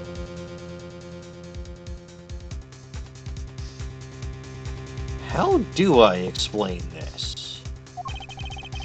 He may not look it, but Darian's a gifted detective. Oh, he's gifted, Show all any right. weakness and Show any weakness and he's sure to find it. He may not look it, partner. Gee, thanks, man. You do look like an idiot. That reminds me. I happened to pass through that very hallway several times that day myself. And I saw something odd there just before the third set. It was the third set, so yes, it would be odd. But carry on. A headset. The kind that all the band and staff members were wearing. Uh-huh. That was there so that somebody listening could hear when there were people in the hallway. That's right. We picked this up in front of the door to that dressing room. If that headset wasn't dropped, but placed. And what if it was turned on? Uh-oh. How do you turn on a headset? I just sort of fiddle with the mic a bit. Oh. I guess that might arouse it. Ugh. I got myself with that one. Ugh. You could hear what was going on in that hallway. Even if you were out on stage. Whose side are you on, Gavin? Listen to me, Darian. There are no sides in a court of law. ... Which is why I now turn to you, Air Forehead. I've got a question for you. Okay, I've got an answer for you. You may not like the answer, but I've got an answer. Very good. The igniter and the burnt fragments that were found at the scene of the crime. It's certainly a possibility that they were part of a ruse to fake the sound of gunshots. Throw the headset from the hallway into the mix and you could fabricate an alibi. But we're still no closer to proving anything. Those gunshots might have been real or fake. We can't say. Ugh. You've raised the possibility that the shots heard during the set were faked. Now you need to prove the other half of the case. The other half? Look, I'll just tell him. Exclamation mark. He wants you to prove the thing went down in the second act, right when our little piano player was on stage. That right, Gavin? Indeed. If you can't prove that, then to continue this cross-examination would be pointless. Well, Mr. Justice, can you prove the crime took place during the second set?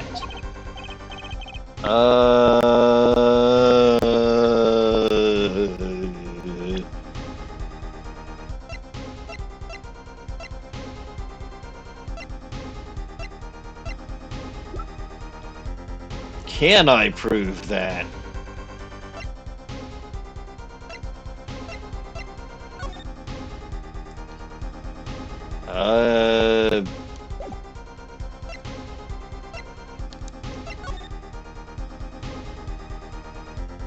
I don't know.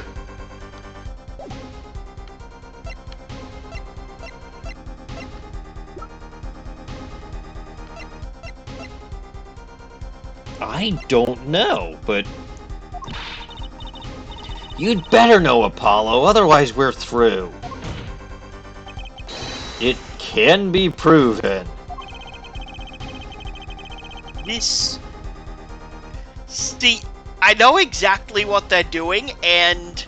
because I've read I'm sure. what you need to do. And it's very logical, but it's kind of a well, I don't know if it's a jump, but like... Yeah. Interesting. I assume that there's a piece of evidence that I have to present. Yes. Well, I can't get there until you say your line. Oh, you make it sound like someone else is gonna come along and do it for you. You know what? The minus button could come along and do it for me.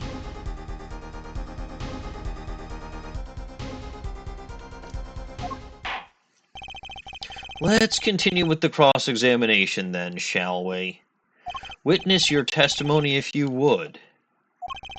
This isn't going to be easy. I need some decisive proof and fast.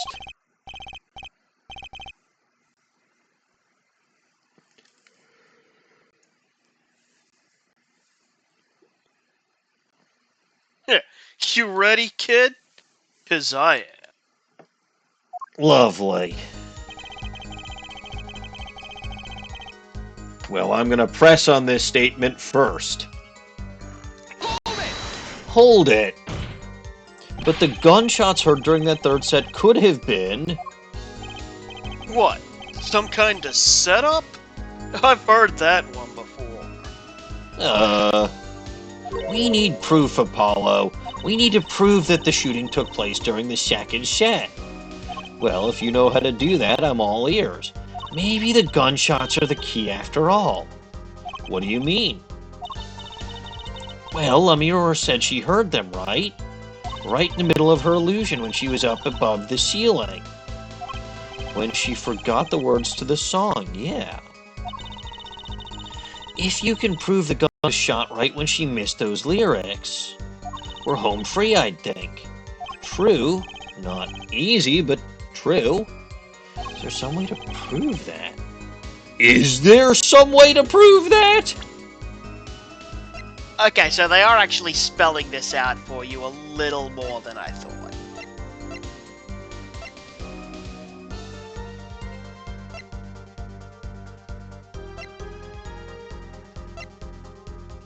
I still don't know that it's obvious, but it is very logical.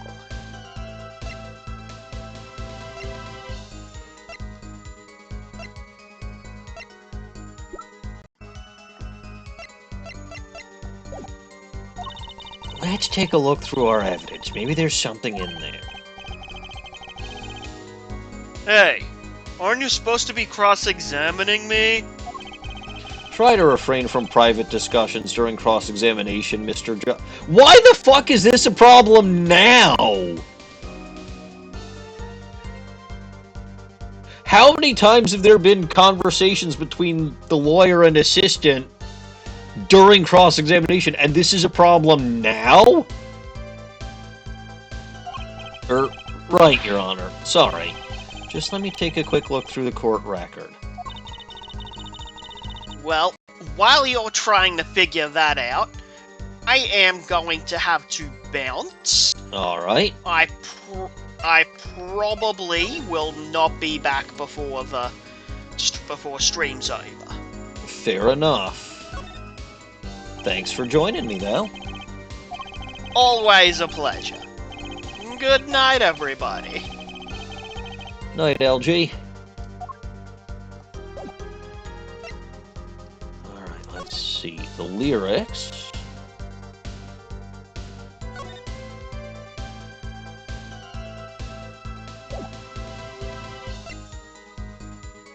No. Lamiroir's own publicity postcard.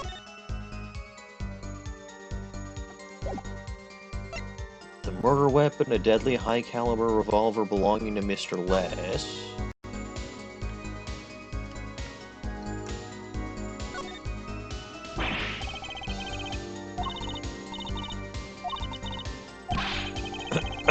Alright.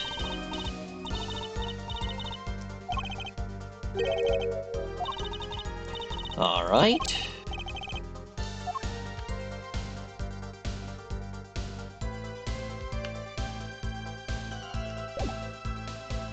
Let's see. Found at the scene. Turns out it belongs to Lamiroir.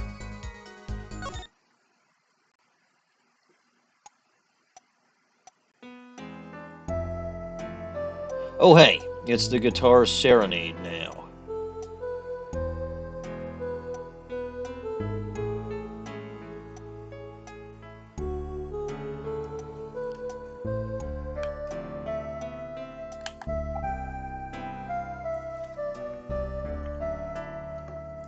But 2's not doing anything here. Oh, now he is. But he wasn't on... I'm confused. I don't think it's this.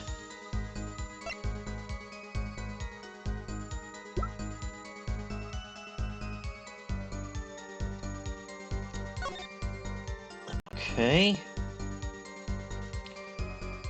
Romaine lettuce, age 35, male, time of death, July 7th, between 9 and 9:30, cause of death, blood loss due to 45 caliber bullet wound, time elapsed between shooting and death, currently under review. Alright.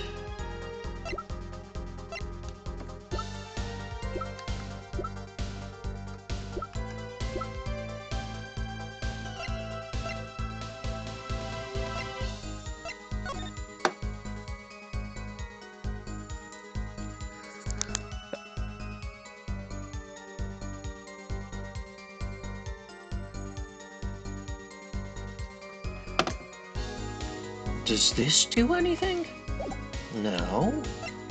I don't think it would be that.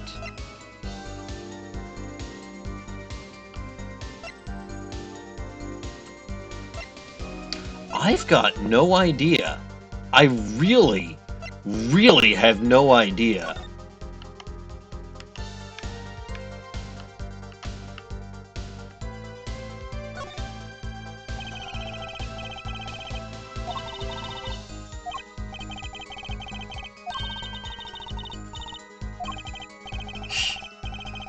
Yeah, Apollo is in fact a useless piece of junk.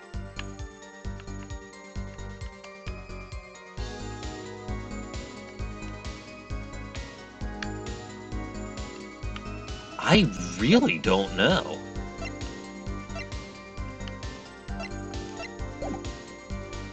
Yeah, because her testimony is basically our entire case.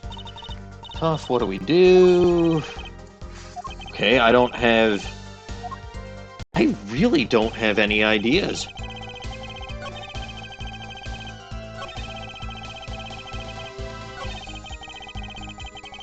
Okay, obviously I've got to present something here.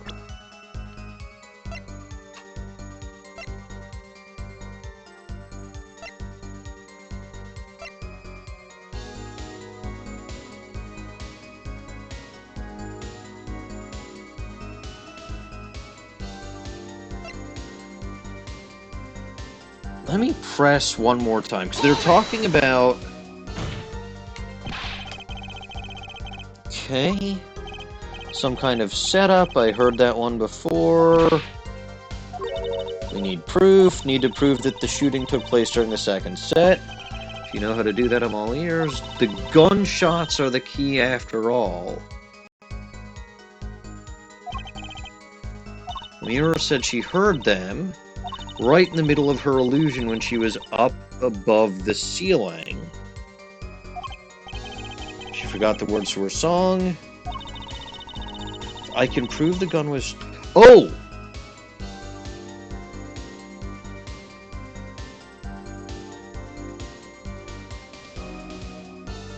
Maybe it is the mixing board.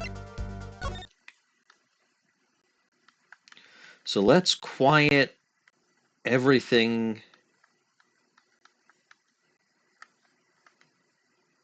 I think she's supposed to be 2.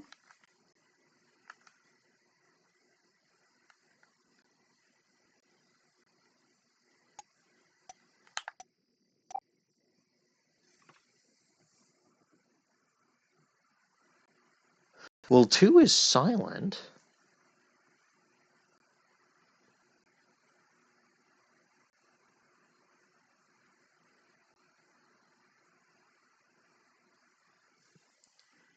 Okay.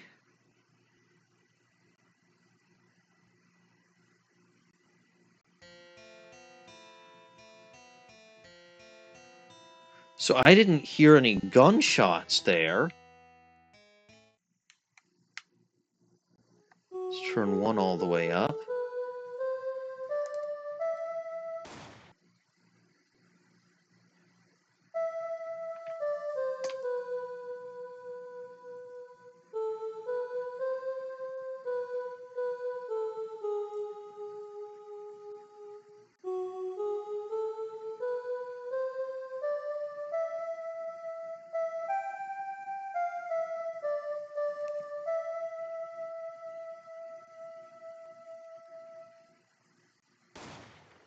Ooh, yeah, you hear it. You hear it.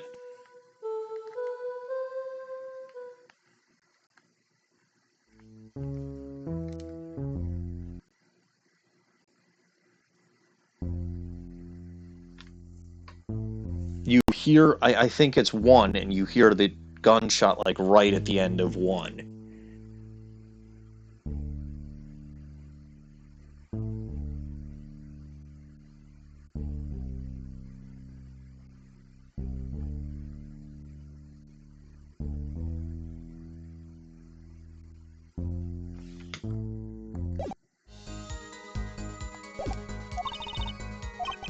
Yeah. Okay, that makes sense.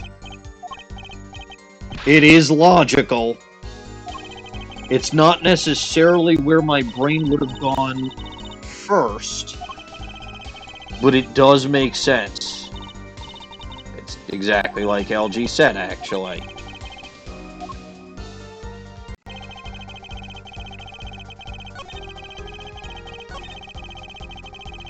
All right. Present the mixing board. Objection! It seems there was clear proof left behind. Right here in Lamiroir's song. Her song? What exactly is this, device thingy? Is this yet another kind of newfangled telephone? Oh, a new variety of gramophone, perhaps? Judge, how fucking old are you? Come on, we just use this, and don't get me started on gramophone. This device was used to record the performance part by part. Part? He moves his sliders to adjust the volume. Each instrument is adjustable separately. Lamiroir's voice is included. Oh ho! But what does this prove? According to Lamiroir's testimony, at the moment of the shooting, she forgot the words to the song. Ah, you intend to examine the recording at the moment, Ja? You might even hear those gunshots. Yes! Exactly. Ha! Ridiculous. How are you supposed to hear gunshots back in the dressing room out on the stage? Have you forgotten Darian? He's all wearing these headsets. Oh, we were all deeply involved in our performance. But Lamiroir's headset would have picked up what she heard all the same. Then let's get to analyzing that recording. Right now. Lamiroir stopped singing when she heard the shots fired. Find that spot and I'll find the gunshots. Yep. So turn that down, turn that down, turn that down, turn that down.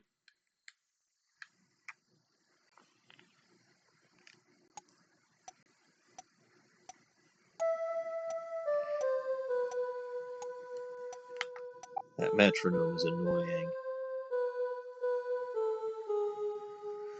And it's going to be right at the beginning of the second Who's Your What's It. Right at the beginning.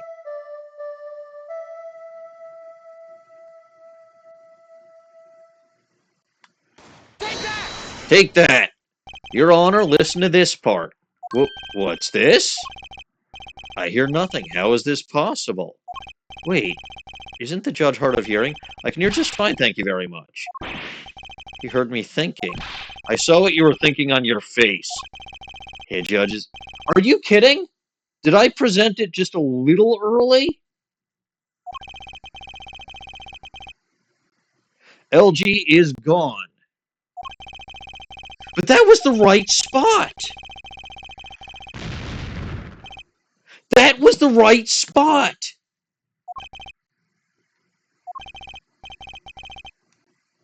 What the fuck? That was the right spot. I got it right when you saw the spike.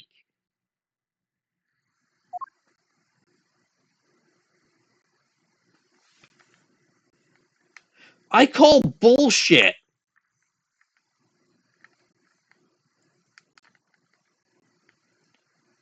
I absolutely call bullshit.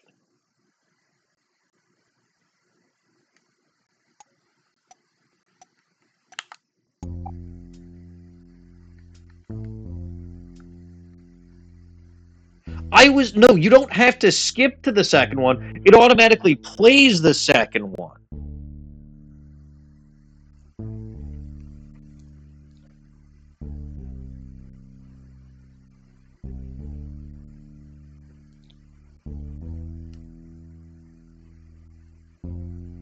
See, it automatically goes on to the second one.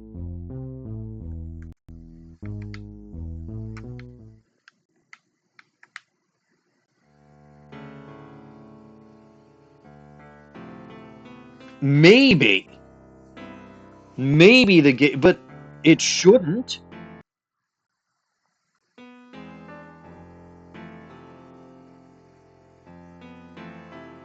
That's such bullshit.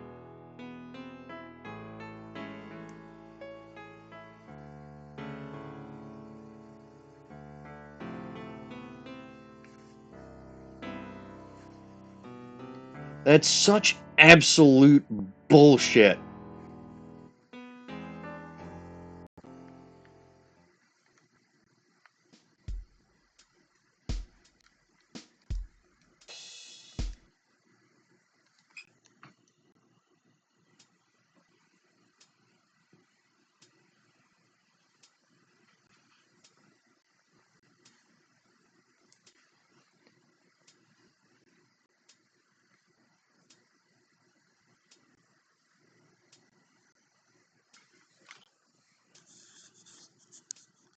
Ugh.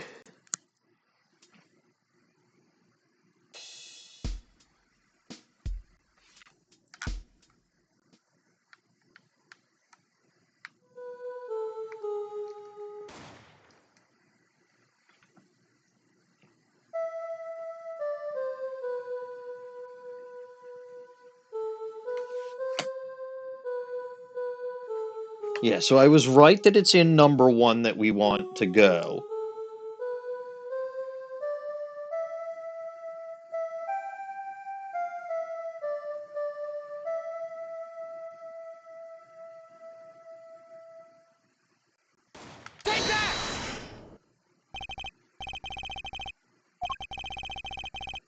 Okay, fine.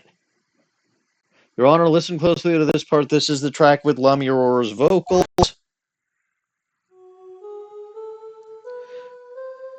When you stole away the keys, my heart held on to so tight.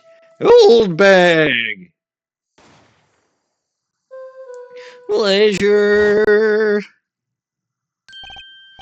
I did hear something faintly there, yes. Why, it sounded like a gunshot.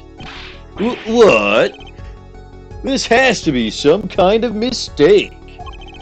I believe a case has been made. Gunshots were heard during the second set, which means Lamiroir's testimony was true. Grah! Order. So, she was telling the truth about what she heard. It was the other man speaking, not Mr. Lettuce. Well, what did he say? It's over. Press the switch now. Just after that, there was a gunshot, and then the guitar caught on fire. Detective Crescend, you weren't on stage during the second set. You could have done it. But why did we only hear one gunshot on the recording? Weren't 2 bullets fired from this weapon? Lamiroir was moving through the air vent, Your Honor. She must not have been close enough for her mic to catch the first shot. But then, as she passed over the dressing room, the gun fired again and Mr. Lettuce's life was taken. His name is Lettuce. Well, Detective Crescend? God damn you, my name is Crescend! At least get my name right. Once again I am reminded of something. Question mark?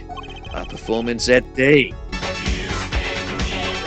Your performance?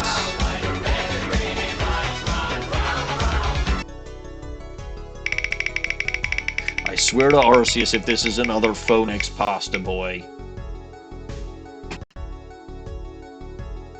How and why? Okay, the wheel just really wants me to speak in Russian tonight. Your performance, comrade. Seeing this mixing board jogged my memory. You were there too, Herr Forehead. What is it with today? What is it with today? Problem after problem. Achtung! My OG won't start, my guitar case is busted, my guitar's been burnt to a crisp, and to top it off, someone is dead. And then there was that performance just now. What was that all about? This part is off. Which is that? Second guitar. Ah! It was you, Darian. Darian screwed up part of third act. I thought it strange at the time. How could you miss such a simple cue? I know you. I know how you play. You are better than that. Yeah, well, You what? And Prosecutor Gavin, what are you getting at? I am very confused. I am talking about the murder weapon, Mr. Letus's 45-hand cannon. As we have learned, even the shooter doesn't go unscarred with a revolver that size. The kickback is enough to dislocate your shoulder if you are amateur. Wait, you mean his playing was affected because he hurt himself shooting that revolver? Ah, you are forgetting something. Yes, Detective Crescend.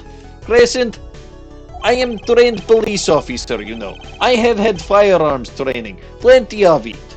I'm no amateur. The standard sidearm issued to police officer is 35 caliber weapon.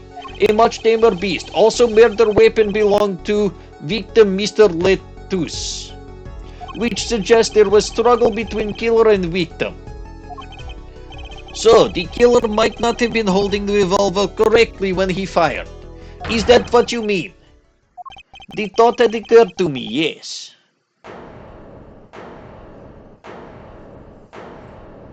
Well, does the witness have anything to say about this? Detective Crescend. My name is Crescend. And what I want to ask is what Mr. Sleeves rolled up ready for action has to say.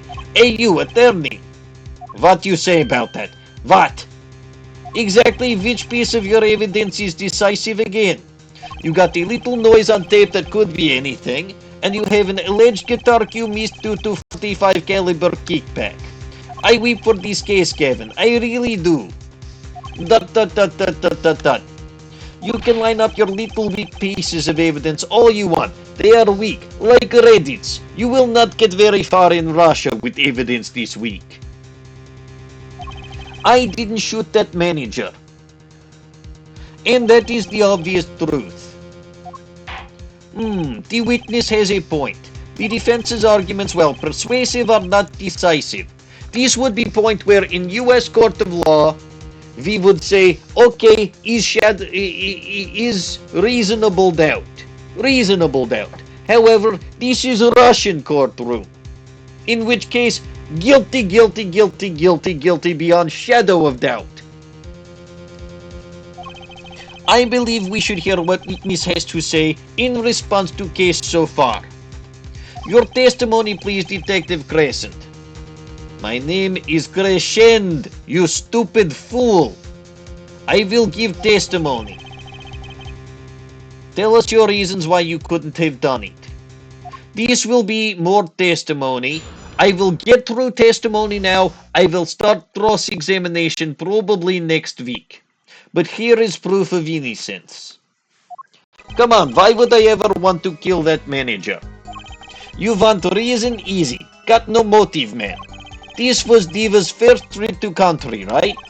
How could I possibly know her manager? If I didn't know him, why would I want to kill him? Actually, I can probably get through cross-examination now. A simple reason indeed. Prosecutor given. Is it the case that Mr. Lettuce had not been in our country before?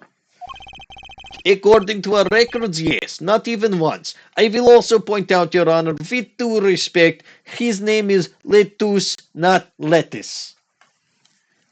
I see. Very well. Mr. Justice, you may begin the cross-examination.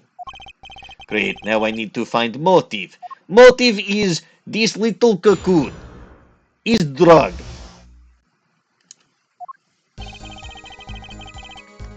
I will press on all these statements. Hold it. Her manager, sure, but Mr. Lettuce was... Oh, right, sorry, an Interpol agent, wasn't he? I just have trouble picturing that big lunk as undercover cop, you dig? And not very good one, seeing as how he got wasted. Ah, ah, ah, ah, ah, ah, ah, ah, ah. That's cold, dog. Not that it matters either way. See, I had no reason to kill that man, whatever he was. No motive at all, huh? I will press statement. But that is same for Machi. No motive was proven for him. Come on, he traveled around world with that old fart. He had plenty of time to come up with motive of his own. Ugh. More than I sure did. I mean, think about it. I will press. Darian, you're detective with international affairs. Da, what of it? Even if this was Mr. Lettuce's first trip to this country, you still could have met him prior to concert. Huh? Or don't you take any international trips in international affairs? That is right. Well, Detective Crescend. Hehehe, that is your game, is it? Guess I'd better confess then. Confess? Da, and it is a bit of embarrassment, but I've never been sent overseas. What? But you're an international... See, me and Plains got a difference of opinion. We don't like each other very much. Is very odd because as part of Governors, I have been around the world. We are very popular band. My condolences, Hair Forehead, but he is telling the truth. He's never set foot outside the country, I can guarantee it. As it turns out, my division has plenty of work to do locally as well. That's so unfair.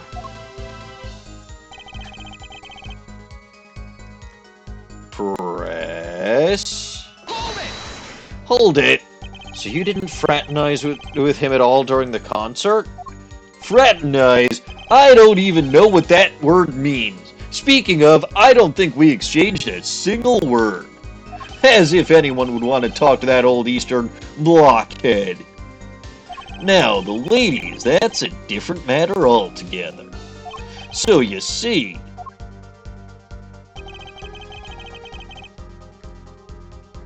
Press? You sure about that? What? Wipe that look off your face before I do it for you. Listen, you try throwing out one of your wild accusations, I'll throw it back at you so hard you'll forget who you're accusing of what. Yes, Forehead, perhaps it is best if you let your evidence do the talking, Ja? Man, what evidence? That's what I want to know. So he's using this motive as good question as ammunition, huh? Well, I've got ammunition too. Evidence.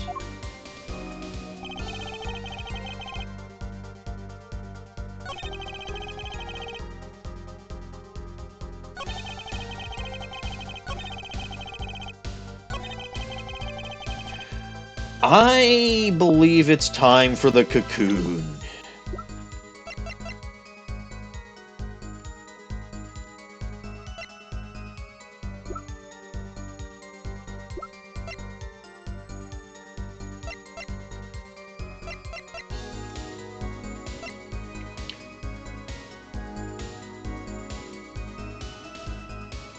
Okay, hang on.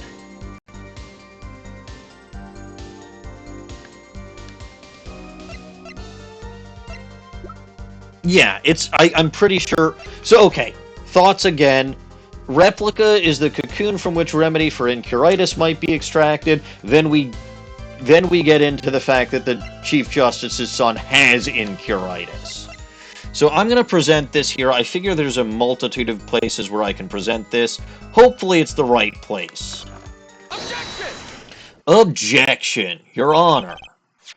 Take a look at this. Okay, so it's the actual thing. I did good. What's that? Looks like candy. Can I eat it? It's not.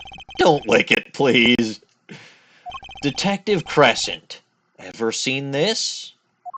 Looks like a piece of candy. What it is evidence. Don't lick it before you try it. ... Specifically, this is a replica of a cocoon. It was found among the victim's belongings. A cocoon? Never seen one that color. It is a variety only found in the Republic of Bulgaria. Nowhere else. Alright, but what is this cocoon replica doing in my courtroom? Being an insignificant hunk of plastic, Your Honor. Surely this has nothing to do with a motive for killing Mr. Lettuce. Does it? It does. Wait, I think it does. You don't sound so confident, man. A cocoon? Is it one of those silky cocoons? The kind that you can make, well, silk out of? Not this one. This cocoon makes a powerful curative. Curative? For what? Apparently, it is most efficacious at treating a disease sought incurable. It is the only medicine of its kind. However, it is illegal to take one of these healing cocoons out of Bulgaria. Whatever for?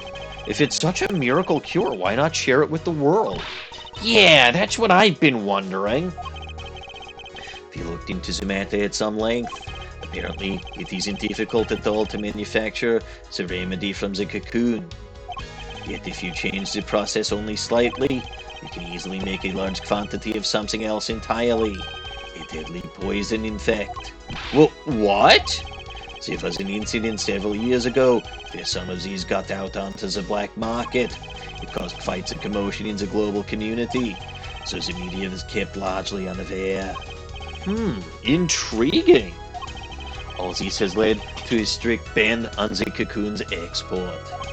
One rigidly enforced by Interpol, among others. Interpol? Right. The victim, Romaine Lettuce, was an Interpol agent.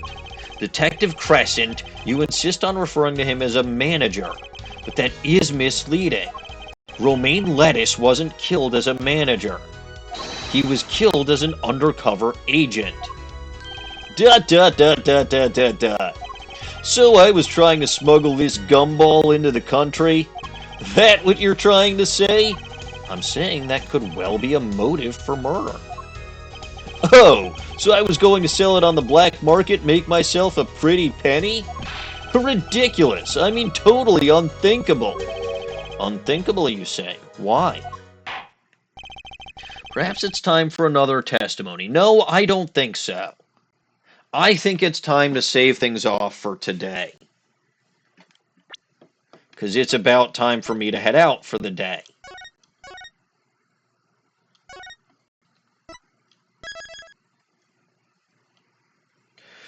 So yeah, we're gonna end things off here and continue with this ridiculous trial next week.